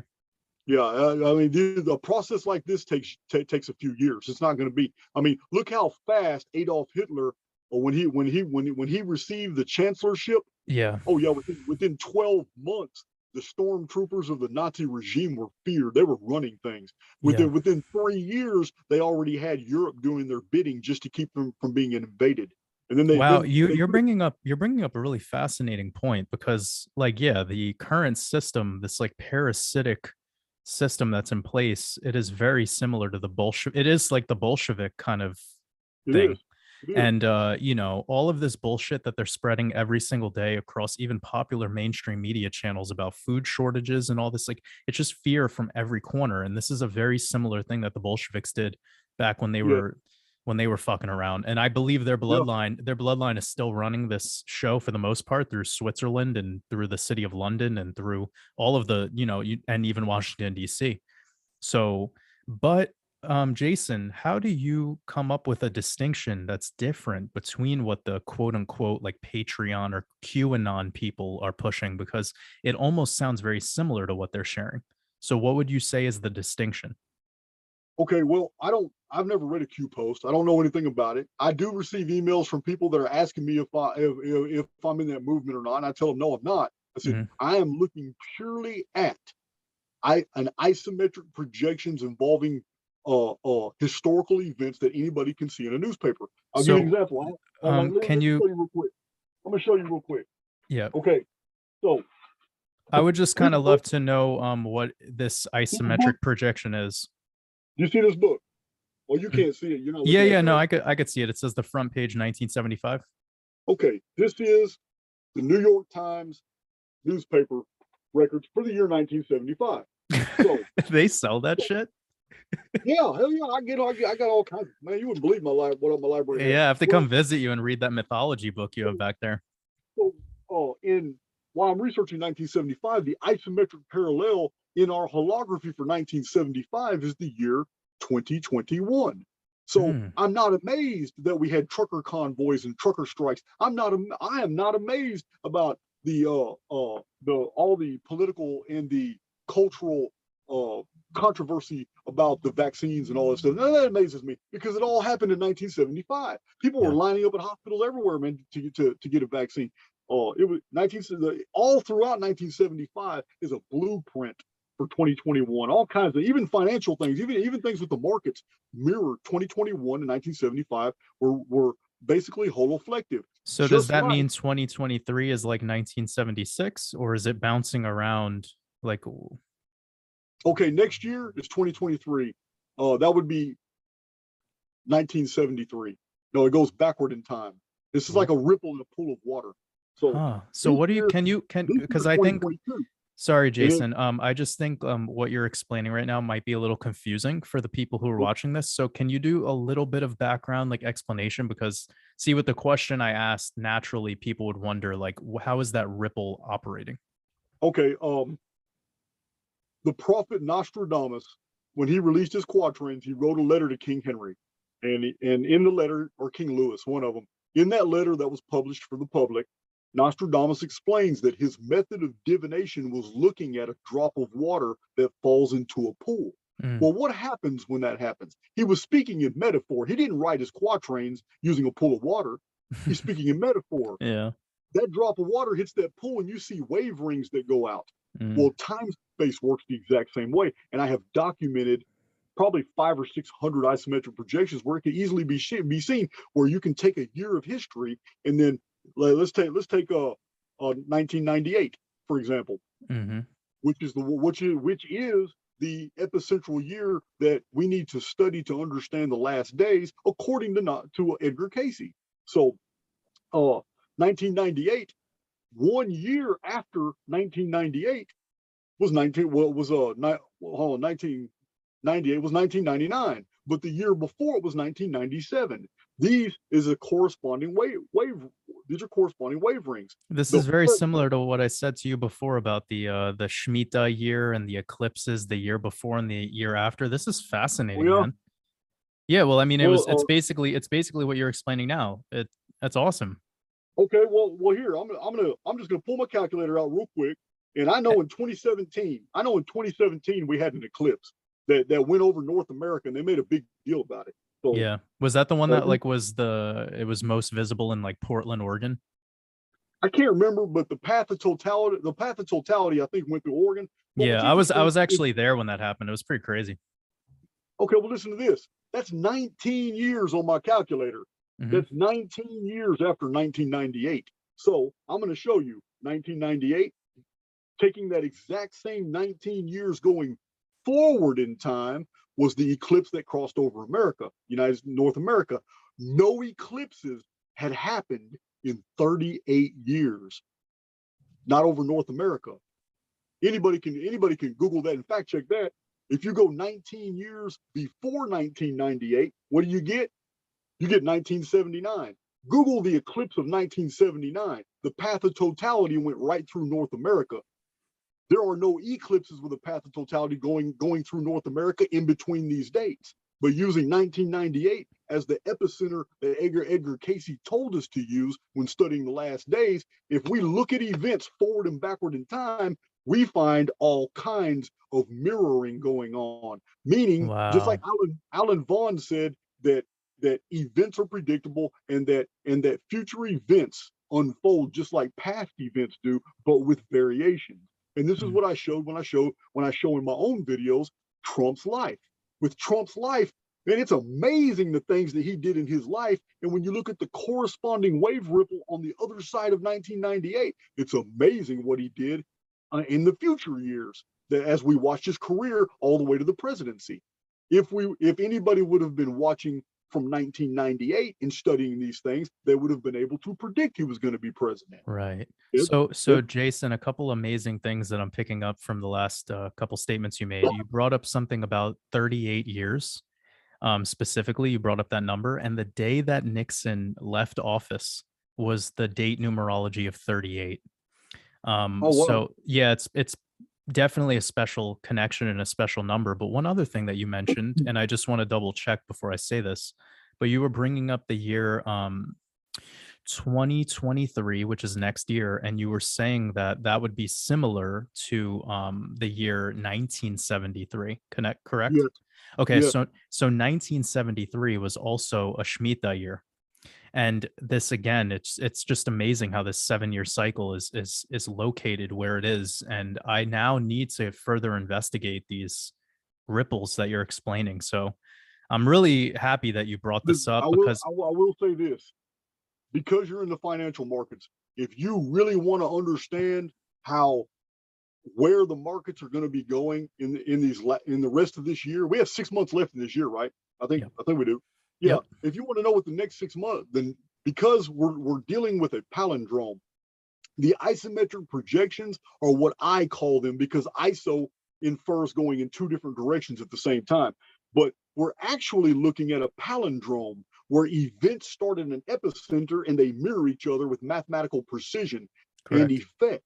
So if you want to know about the markets, and this is what you're interested in, you need to find the isometric corresponding time for whatever future segment you're looking for. If you're looking for the end of 2022, then you need to go study what the financial markets were doing in the first 6 months of 1974, because we're going in reverse. You follow me? Yeah, no, that's definitely something that, again, when I look back at the past, I see these, these kind of, how would I say, cycles. There's this cyclical nature to the markets, and I think we're all kind of working on figuring out exactly where cryptocurrency fits in it, because that's the new kind of financial system, and that's specifically what my work focuses on. And although the indices like the Dow Jones and the Nasdaq and Forex they're kind of like, it's all sort of correlated all as one regarding big volatile changes in the market. Cryptocurrency is still sort of isolated because of its lack of adoption and etc. But getting back on track to what you said about the first 6 months of 1974, Mhm. and that would be the ending of that would be similar to the ending of this year, correct? Yes. I just want to make sure I'm on point with that. So that would be January through June of 1974. Yep. Yeah, wow, super fascinating, man. I mean, this is really incredible thing that I'm going to back test myself. I'm going to look into the charts and I'm going to see if I could find some Well, I mean, I parallel. can give you, I can give you, 1998 is the principal one, but 1973 is another isometric epicenter. I've shown in videos how 1902 was. Events going forward and backward in time. Even the Civil War, every single year of the Civil War is isometrically perfectly parallel with every single year of World War II. I mean, the isometric, it's a phenomenon that's real, simply because palindromes are a part of the structuring of our reality. Not only is our gene sequences arranged in palindromic patterns, but the events of time space operate the same way, because, as I've told you, as I say many, many times, we live in a hologram, and there is no way that any of these things can be real and demonstrable if we don't. Super fascinating, man. One of the things that I wanted to ask you a little bit more about was Agenda 2030. And I've heard I remember we spoke about it a little bit privately, but um, you brought up something to me that I've been thinking about quite a bit, and it has a lot to do with this like fear pushing across the world. And again, the truther community is pretty much the only ones who are aware even of what Agenda 2030 is, Mhm. let alone the protocol and the implementation and things like Agenda 21 and Event 201 that happened 6 months before the C word started, or at least before it became a global phenomenon. I'm kind of wondering where you feel Agenda 2030 isn't going to work out the way that it's been projected to? And what is making you kind of like, where are you at with that whole thing? And why do you feel like it's almost like a psyop? Okay, I don't know whether or not Agenda 2030 was ever truly the goal. It's just the one that they kept promoting and Hmm. kept publishing. Yeah. Now, to publish something necessarily infers to me that it's deceptive from the beginning, because anything the mainstream media puts out is for population control. So I don't know if 2030 was ever truly the goal or not. I do know that I've gotten emails from people about the new meeting in Davos of the WEF, and as predicted, because I did a prediction video on Switzerland, and I specifically mentioned two things. One that the WEF, they hadn't met in 2 years. But I said that the WEF's not going to meet anymore. But if they do, they're going to be changing their direction, or they're going to be changing their leadership. And that came out absolutely true. I've Mhm. gotten emails from people that are shocked about the new Davos meeting was a laughing stock. It's almost like they didn't have any respect. All the former prestige was gone, and their whole focus has now changed. And I definitely understand that this taps into something that I tell my subscribers often. The world would not be the way it is today if we didn't have an active benefactor. And what I mean is that the sociopaths that are among the elite would have already enslaved the entire population. There would have been no truther movements. There would have been no free speech on some of these platforms. And Right. even though people are pissed off about the censorship level on YouTube and on other platforms, we still have great latitude to say many things we want to say, because we've become experts at doublespeak. Among the community, we know exactly what we're talking about, but our censors are often confused. So we have a benefactor. A we have a there is a force in this world that's actually aiding us, and humanity has not been abandoned. Because had that been the case, then the control mechanisms would have already taken over. The human race would have been a slave species, and this just hasn't happened. There's still way too much beauty, there's too much happiness, and there's too much freedom in the world today for this to be true. There Mm. must be a benefactor. It's not something we see evidence of, but you intuitively feel it. You just know. Now, I also explain to my subscribers that you'll never find direct evidence of this benefactor, because that's not how the spirit works. Religions are based off materialism, and that's why they carnalize all these ancient personalities and turn them into people. They Yeah. weren't. They were conceptual.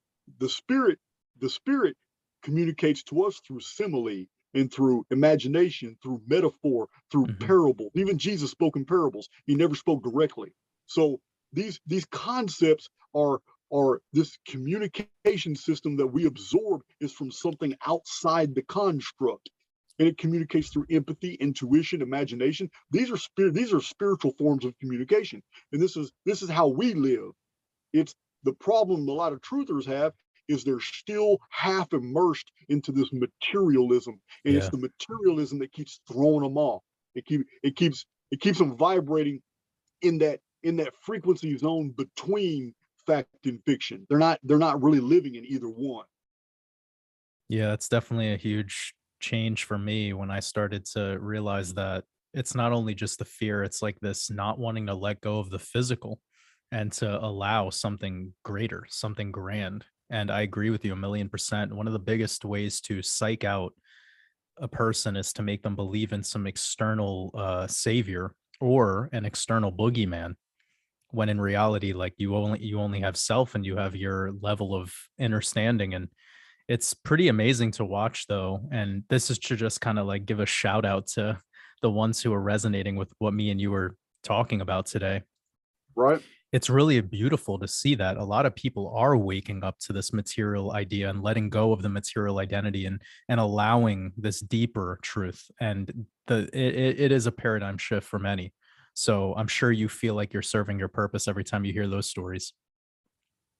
Yeah. There's a lot going on, and people get frustrated, but it's I mean, there are things that I would love to really give discourses about and talk about, but I'm not going to get my channel canceled. I mean, there's things I can reveal to you about a certain culture of people and how they actually came to control 90% of the world, it would shock you to learn what the founding fathers actually recorded in the congressional annals, congressional globes, congressional records, the memoirs of Benjamin Franklin, the actual writings of Abraham Lincoln. It would shock you. The general public only sees what basically the establishment quotes and says, but the original source materials are still extant.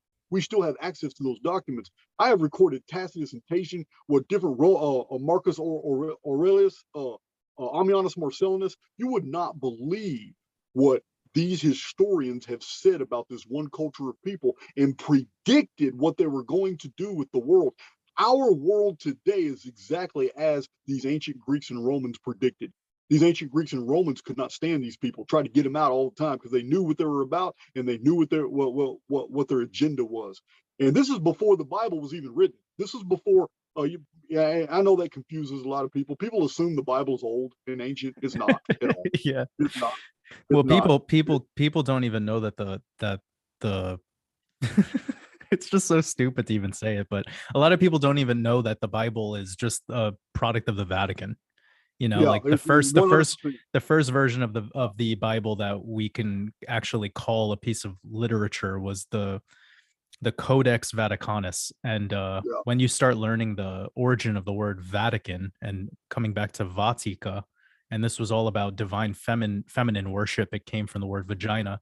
But yeah, it's pretty fascinating when you learn about just that basic thing. And it happens to me quite a bit where I say something on my live streams or whatever podcast that I'm doing, and people come to me with this whole I need to like ask Jesus for forgiveness. And I'm like, dude, like, I don't know how you're able to come to this space and listen to a 2-hour thing and then dilute it to that as if I'm unaware of where your so-called Holy Bible came, so the lack of awareness of the texts, I feel is pretty noticeable as well amongst the truther community. And clearly you've taken the time to do the work and to actually read the books yourself and then go study the people that were involved with writing them. And I would assume there was probably an agenda out there to hide or not make these specific books that you were intrigued by to be available to the general public. Perhaps there's no doubt. There's been a lot of scrubbing. Yeah, well, it's obvious why they call the name of the library the library. It's because it's the books of lies. That's good. I've never heard that one. That's a good one. You'll get a lot of those from me the more we talk. But Jason, I have a question about your feelings on metaverse and artificial intelligence and where you see that fitting in. And obviously, when people use the word transhumanist, I have my contrarian perspective, and I kind of say something similar to what you said before about the apocalypse, where the apocalypse is an ongoing process. It's not this, it's not just like a singular event, but I've been telling people that transhumanism is already here. If you leave your house and you don't have your cell phone on you, it creates this reaction effect where you almost feel like you left your child at home. Like people have this deep embedded connection to their cellular device. And in my opinion, of course, we have the basic definition of what transhumanism actually is, which is that humans are trying to escape their mortality. So they're trying to never die, right? That's what we're taught. And then we have like the Terminator movies and all of that other stuff in pop culture. We have the Matrix movie where they're all jacked in and they have like little, entry points of bolts and stuff on their arms. And so my bigger question is, where do you see this whole metaverse and uploading your consciousness to the cloud and artificial intelligence? Like, where does that stand for you? And do you buy it? Do you think it's going to work out, or is it just another kind of tool by the elite to make us fearful? Well, I have to take my beliefs about that in stride with what I've accepted to be true about the coming events in the future. First of all, the elite know that their time is short. Yep. They have no doubt. I have put videos out explaining, basically what's going on underground beneath us, why there has been shortages of materials, but it's not for why the news has been saying. The news has been giving us absolute disinformation about all these trucker convoys. The reason for the trucker convoys has been completely different. The reason there were shortages has been completely different.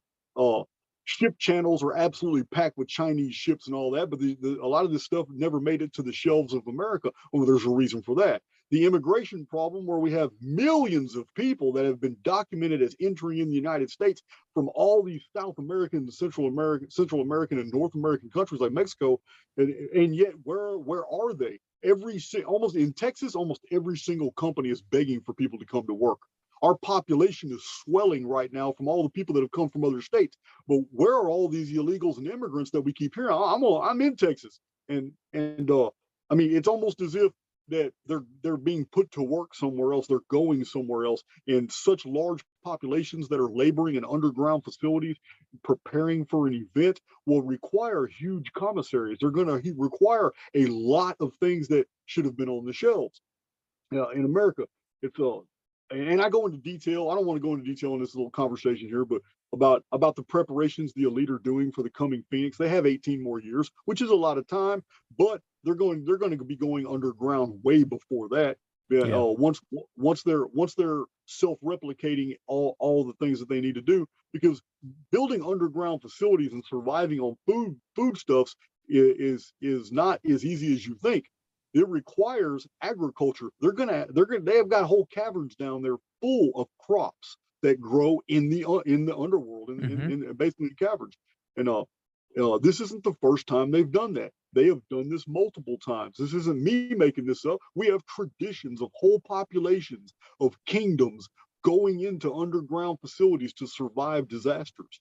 We have Phrygian traditions about a king named Archaix that took his whole population and became a hero. It was through a Phoenix phenomenon, cataclysm, and they came back up. And then to support the Phrygian tradition, in 1962, the first underground city in Turkey was found. That's ancient Phrygia, after it was called Anatolia of the Hittites.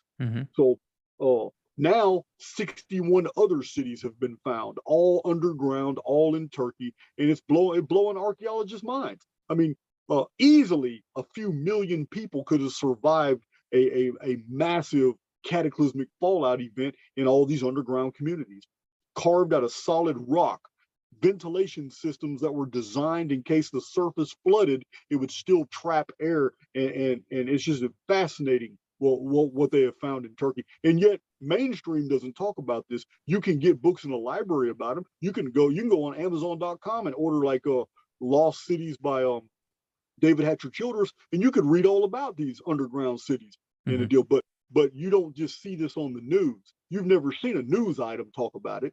And are these cities that you're talking about to be confused with things like Telos or Agartha or any of those places? Okay, well, so far Agartha is a concept. It's never been actually physically located. It's never been photographed. It's never been studied by archaeologists or anything like that. Right. So that's why I'm wondering. Yeah, that's why I'm wondering. The 50 cities I'm talking about are absolutely tangible, real. You can go there. There are archaeological excavations in all of them right now.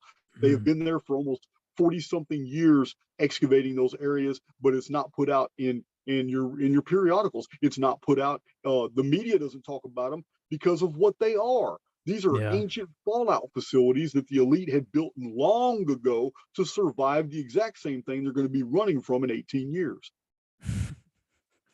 Yeah, and that transitions into the idea of like the process of moving into one of these events, the Phoenix phenomenon, and how it's all gonna play through. So seemingly these quote unquote elite, I call them the apex predator, they need to be underground because they don't operate at a vibrational frequency that would allow them to go through this event unscathed. Right. Well, yeah, I totally agree with that. But it's And I was actually kind of I was kind of asking like how you felt. Well, I believe that there's two things going to play out at the same time.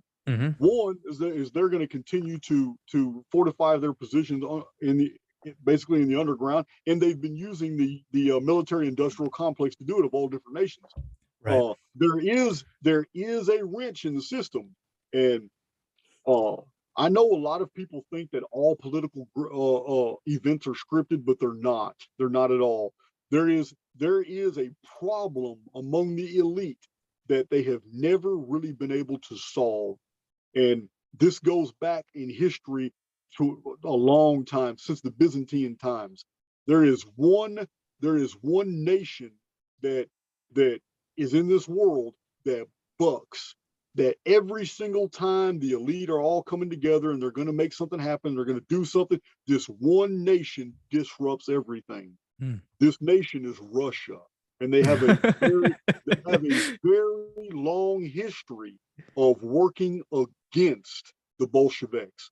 This is why the Bolsheviks finally took them over and turned the Russian Christian Orthodox people into the USSR atheists, the Russian socialists. But that period is over. The nationalists have now, since the 90s, taken their country back. Vladimir Putin's ruling them. During the Revolutionary War, it was Russia that put all the other countries on notice. If you interfere with those 13 colonies in their rebellion against the English crown, we're going to send our fleets against you and our armies. And that's what kept all the interaction with the Revolutionary War at bay. Russian ships patrolled the Atlantic and the Pacific to keep all the other nations from joining in. Now, that was the first time. But the second time was after 40 years of planning. The Rothschilds finally decided, man, we're going to do it. We're going to break the United States up into 5 different countries. They did it by all kinds of tariffs, and the world banks all got involved, and the North started disallowing free trade in the South. The South got economically strangled. It was all by design. The Civil War was by design. It was created by the world banks, and it was the Roman Catholic Jesuits that were the agents operating among the politicians, getting them to do what they wanted to do. And the politicians in the congressional annals, congressional globes, and congressional records left memoirs and notes that anybody can read today, where they knew it was basically the Bolsheviks and the Vatican working together to break up the United States. It was widely known. Then the Civil War erupts. As the Civil War erupts, the Rothschilds have already loaned multiple different nations millions of dollars to send their armies to the United States to take sides. They needed somebody to take sides with the East Coast. They needed somebody to take sides with the South. They needed different participants to escalate this into like a world war. They needed French troops, Prussian troops. They needed English troops. They needed everybody with boots on the ground. The United States create a clusterfuck, cause all types of chaos, and again, the Romanovs, after the Rothschilds have almost bankrupted their own banks to pay for this mega war, the Rothschilds get surprised and pissed because here come the Romanovs, here come the Romanov Russian fleets, and everybody got scared and their whole plan fell apart. Nobody wanted to send troop carriers across the Atlantic when the Russians were patrolling the waters and threatening to do land invasions against any European countries that got involved. So yeah, and I guess there's kind of this thing where when you are examining history or the narratives of history, you always have to remember that history is written by the winner. Yes, it is written by the winner. So that's why there's a demonization of specific peoples. Of course. Russia has always got a bad name by the media. Right. And I believe this is probably a similarity to what's going on now between Russia and Ukraine. Hey, listen. Yeah. One of the Rothschilds was quoted. Somebody sent me the email, the actual source. One of the Rothschilds was quoted right before the Ukrainian Russian stuff took off. One of the Rothschilds was livid, and he was quoted as saying, those damn Russians are traitors to the New World Order. So it's this whole controversy between Russia and it's not only that. Well, it was the same thing with the National Socialists in Germany. Yes, yes, they were demonized as well. I mean, they Yeah, all like they were. I mean, All they if you study that part of history, which I assume you have, that was were, a I have, really I have, was a really eye-opening moment for me to I have. actually learn about the other side of that story, and Oh yeah, man. to learn about the Bolshevik Revolution and the Holodomor, and just Right. the whole process of what was going on. And yeah, it really opened up my eyes to how, and what I found that was kind of beautiful and I guess kind of hopeful was that people do seek sovereignty. The illusion that they've cast themselves under is Yep. deep, but in actuality, when Hitler was showcasing the charisma and the mission statement of getting out of this parasitic regime of being over hyperinflated, having their currency become useless from that world banking system and the central banks, the Yep. Rothschilds, and just all Right. the shit that was going on, the quick reaction of the people was unified. I mean, when you look at the way that they were, Mhm. when they started quote unquote invading other nations, I mean, that's complete horseshit. Right.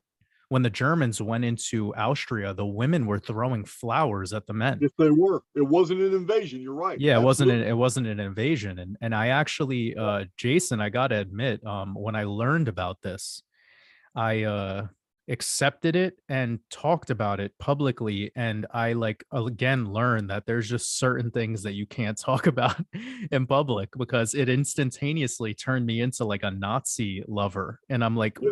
what? First of all, the word Nazi wasn't even used by the National Socialist Party. It was created by Yep. Zionist journalists. That's So right. this Bolshevik, parasite that's embedded itself, it wasn't only doing it in the war, in the battlefield, it was doing it in media, it was doing it through banking, it was doing it through all of these systems of like birth certificates, social security cards, whatever their version of at the Yep. time, the Yep. paperwork that provides your privilege to an access to something.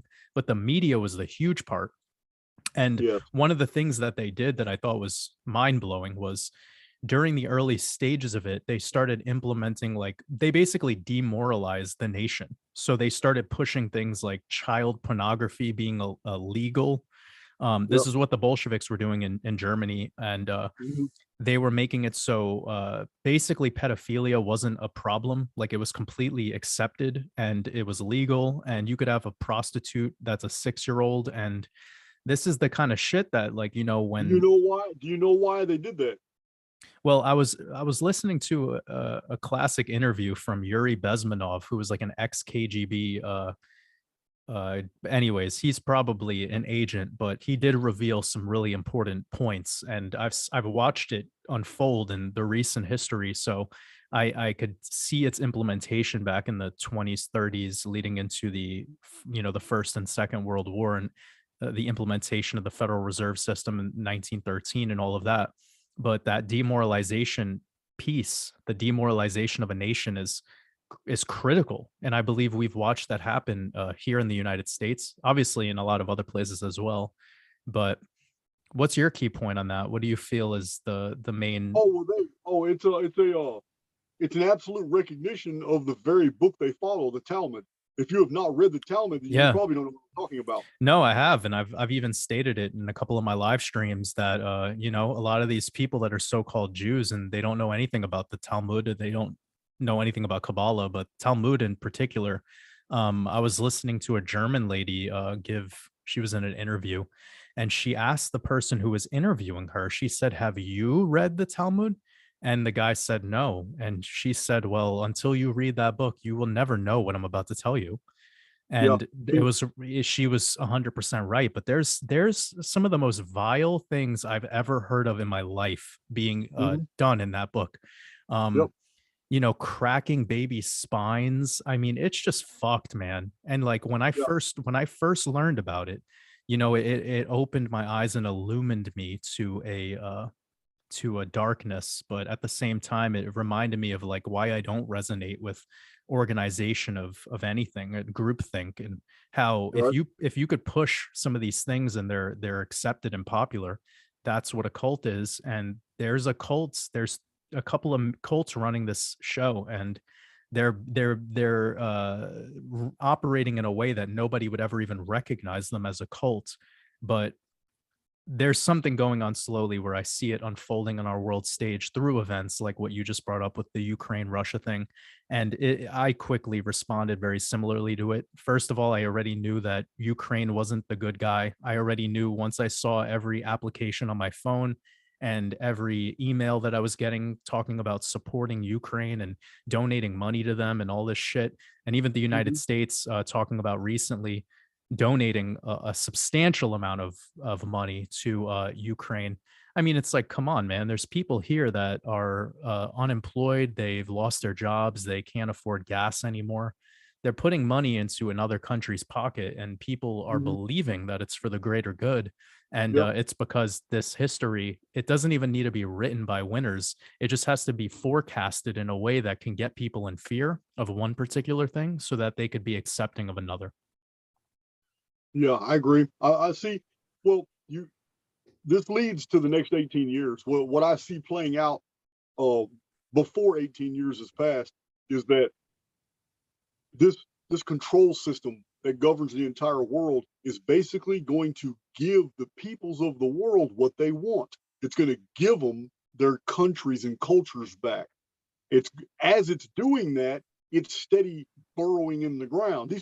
Listen, these people, they're going to go underground, they're going to hide, but they're going to be gone long before 2040. They're going to be long because they're not even going to come out in 2041 or 2042. These facilities are designed to stay in for 20 to 25 years. There's going to be a whole nother echelon of society, youth that grow up underground, that when they finally come to the surface, all they will ever know is what their handlers have told them while they were underground. So when they come up to the surface, Mother Shipton gives us a pretty good idea that survivors from underworld will come and mingle with those who are on the surface world, and oh yeah, she talks about all that in a 500-year-old poem. So Well, I I mean just that aligns very well with the conversation we were having earlier about the orphanages and the World's Fair and having these babies on oh it display. Yeah. absolutely, yes it does, yes it So I'm does. sure I when You know you what, talk with I didn't even people, make that connection. That's a good connection. I never yeah, even made that connection. no, I No. mean it's been what I've thought. And again, like one of the eye-opening things is when you're looking at these pictures taken around that time frame and you look at the megalithic structures that surround some of these just the World Fair symposium area. When you look at the architecture behind it, you see some of the most amazing Greco-Roman architecture, and Mhm. the street itself is mud with horse and carriage. So there's a discrepancy here where you see a paved sidewalk and this megalithic, structure, and just such a beautiful, almost seemingly impossible piece of architecture to be built by people who allegedly didn't have any technology. They didn't have any Right. power tools. You didn't see one ladder laying around. They didn't have cranes, obviously, and they're seemingly the least sophisticated beings. They're almost as if they were brought up from underground and inherited where they were standing. Yeah. Yep. And when you have a reality that's working as such, and perhaps it's on a 138-year cycle or however it's going, it's so much easier to rebuild the new world. The new world starts at the new cataclysm. Yeah. So Yeah. one of the questions that's making me think about all this is what's the time frame allotment between the devastation, the cataclysm, and the repopulation of the realm? Oh, well, I mean, 2040 is not definitely not the end. It's just the sixth seal. The apocalypse hasn't even begun. Right. Uh, But the the I just meant like if we let's just say there's a global wipeout, we already have the cloning facilities and the deep underground military bases well established, populations completely down there doing what they got to do, the elite are down there, etc. right. How after this surface world becomes uninhabitable and it wipes out a majority, how many years on average does it take for them to say, okay, it's time to go up and time to repopulate up there? Okay. First of all, we have the Phoenix event in the month of May of 2040, which is very well established on my channel and my published book. Mayday. And we're not going to beat that. It's May Day. So then we have then we have a date that you need to be concerned about in your crypto stuff. but especially for this year, 2022, which is exactly 120 years of foundation number since 1902 reset. Yeah. So What would that number be? November 1st is always an evil day. There's nothing good about that date anywhere. It's the Day of the Dead in the ancient cultures, ancient civilizations, and because of like Midsummer's Eve, New Mhm. Year's Eve, Yeah. All Hallows Eve is actually November 1st, because in the ancient concept, the evening was always before the day. The dark was always before the dawn. The day started when the sun went down, and the first part of the day in all ancient cultures was nighttime. Then you break your fast. When the sun comes up, half the day is already over. You break your fast and you go about your business. And then the day is over as soon as the sun sets, the day is dead. This is Yeah. the ancient concept. Yeah. So this is why we have those dates like New Year's. This is why New Year's Eve was important. In ancient Europe, man, there was a lot of focus on the night before, because our Gregorian Julian descended system had switched that to the day beginning in the middle of the night instead of when the sun went down. So, but I would Yeah, the November 1st. Bohemian clock, which is really fascinating. If you study the astronomical clock in Prague, Czech Republic, it has a really sophisticated system of calculating not only one form of astrology but multiple forms. And the moon cycle is also built into this clock, and it's a manually operating clock. There's it's super fascinating. It's the oldest operating astronomical clock on Earth, and it still functions to this day. And one of the things that it shares is the time in the Bohemian system, which I'm sure has other names, but it was utilized before we were doing this 12 a.m. midnight system that you just Yeah. spoke about a moment ago. And it was essentially able to follow the analema. So as the cycle of the winter time having shorter days and the summer solstice bringing you the longer days, it was able to calculate and change the new day transition in a Mhm. clock is absolutely incredible. So Well, it I'm was pretty it sure. was it was it was always oscillating to a different time of when the day would start. Okay, so it was probably, if it's the oldest still working clock, it would have to have been have to have been made like the 14th century. Yeah, yeah. I'll send you some videos breaking down the actual clock. It's super Yeah, fascinating, but because I um have a reference to an old clock like that. It might be the same one, and the date that comes to my mind is 1344. But I'm not sure. I'd have to look at it. fascinating. Well, Jason, wow, it's been about I think 2 hours. Well, Absolutely incredible conversation. And one of the things that you brought up that I think maybe we could talk about in the future if we do a round two was a concept of the preparation stage of that process of underground and anything that leads up to that kind of stuff. I'm sure some of my listeners would love to know your thoughts if it's able to be spoken about. You said that double speak thing. You could be cautious in the way you deliver it to us, of course, because we know that this is deep stuff and only meant for a specific person to come across. But I'm really personally fascinated in that because studying these mud floods and different empires of the past and the great resets and all of that stuff, it always makes me think like, wow, we all chose to be here to experience this, even with the I agree. age. And I did hear you say one time that people who believe that they're dying soon are not going to experience this. That's not actually how it works. You're just going to be an 18-year-old when it happens. Yeah, So exactly. can we 100%. just can we wrap up on that idea and how do you know this? What makes you feel this way? Um, and kind of I guess that's more of the simulation ideology, right? What exactly are you asking me? So you said one time that if someone died and they Oh, think okay. they think that they're not going to have to go through this event, Yes. that they're actually lying to themselves, and in actuality, they're just going to be reincarnated into this place again, and they're going to be Yeah. an 18-year-old when it happens. So break that down where you came across that information, and let us know a Okay. little more about it. I have studied the lives of like Nebuchadnezzar, Sanchoniathon, a Germanicus. There are historical personalities that acted almost a blueprint for a former personality like Sargon of Akkad. I mean, it defies, and these things always stood out to me, but I never really put it together until I was reading a bunch of material about reincarnation. And this completely goes against my upbringing. I was raised Southern Baptist. I spent the first 40 years of my life trying to prove the Bible through all my reading and research, and that's not what I found.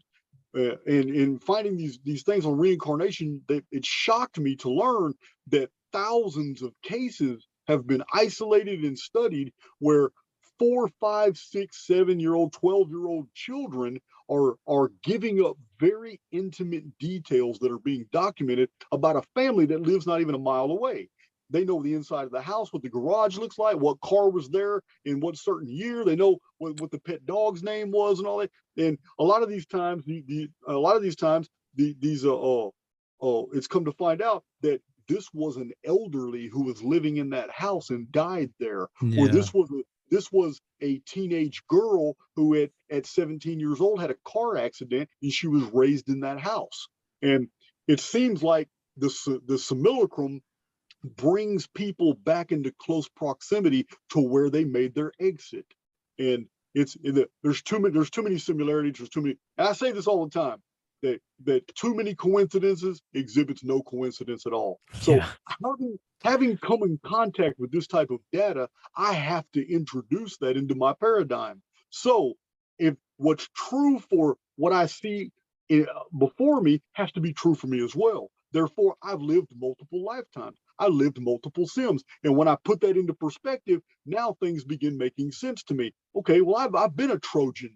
I've been on both sides of battlefields. I've been a Viking and probably a Roman as well. I've been male and female. And when I take this thought and I take it to the next logical leap, and I think about it, I say, wait a minute, in an equitable universe, and I believe that the creator is equitable, in an equitable universe, I wouldn't have been a white male in every single one of them. In these life sims, I would have been Asian. I would have been Micronesian. I would have been a female. In some, I would have been rich and lived a sedentary life. In others, I would have been on a slave galley and probably chained to a Phoenician ship that disappeared into the ocean in a storm. I would have been many different things in many different time periods, because this to me would be equitable. This is how an immortal soul would develop a personality that had experienced everything. So, yes, reincarnation was troubling for me at first, and that's only because of my programming. But once I bypassed my programming and no longer believed that bullshit, then I was able to fully assess all the data and put it into perspective. Yeah, when you want to accept your own truth, the truth, you need to put your ego on the sidelines. Yeah, yes, sir, no doubt. Well, we can do it next. Whenever you're ready, give me a couple days in advance. Yeah, Jason, I really had a great time chatting with you. I'm excited to have your community check this out, and definitely excited for my community to tune into this. And I'm sure they're all going to want us to come in contact again. So I'll organize the feedback, and if they have any important questions to ask or things that they're confused about, we could just kind of figure out how we're going to organize the next one. And I love this ability to just freestyle and to not have any plan. And thanks for rushing home to get a I appreciate you. All right, Jason. Well, I'm going to sign off. Maybe you could let some people know about where to find your work. Personally, my channel is WatersAbove Crypto. If you're over on Jason's channel over at Archaix, WatersAbove Crypto, and I have a channel where I do my videos weekly, and then I do a Friday live stream. I'm sure that you guys, coming from Jason's channel, would probably be more intrigued by my live streams that I do on Friday, where we talk about non-crypto stuff. But let us know where we could find your work, Jason. Yeah, well, when I post the same video on my channel, when you're done with it, I'll definitely put the links to your channel in the description box, so absolutely people can see it. But yeah, it's easier for me just to tell people to go to my website. Archaix.com has all the links to everything else. Nice and easy. Yeah, nice and easy. Archaix.com. It's the same thing as archaic, but instead of a C, it's an X. Beautiful. All right, Jason. Well, much love, brother. Have a beautiful rest of your day, and talk to you soon. All righty. Bye-bye. Take care, brother.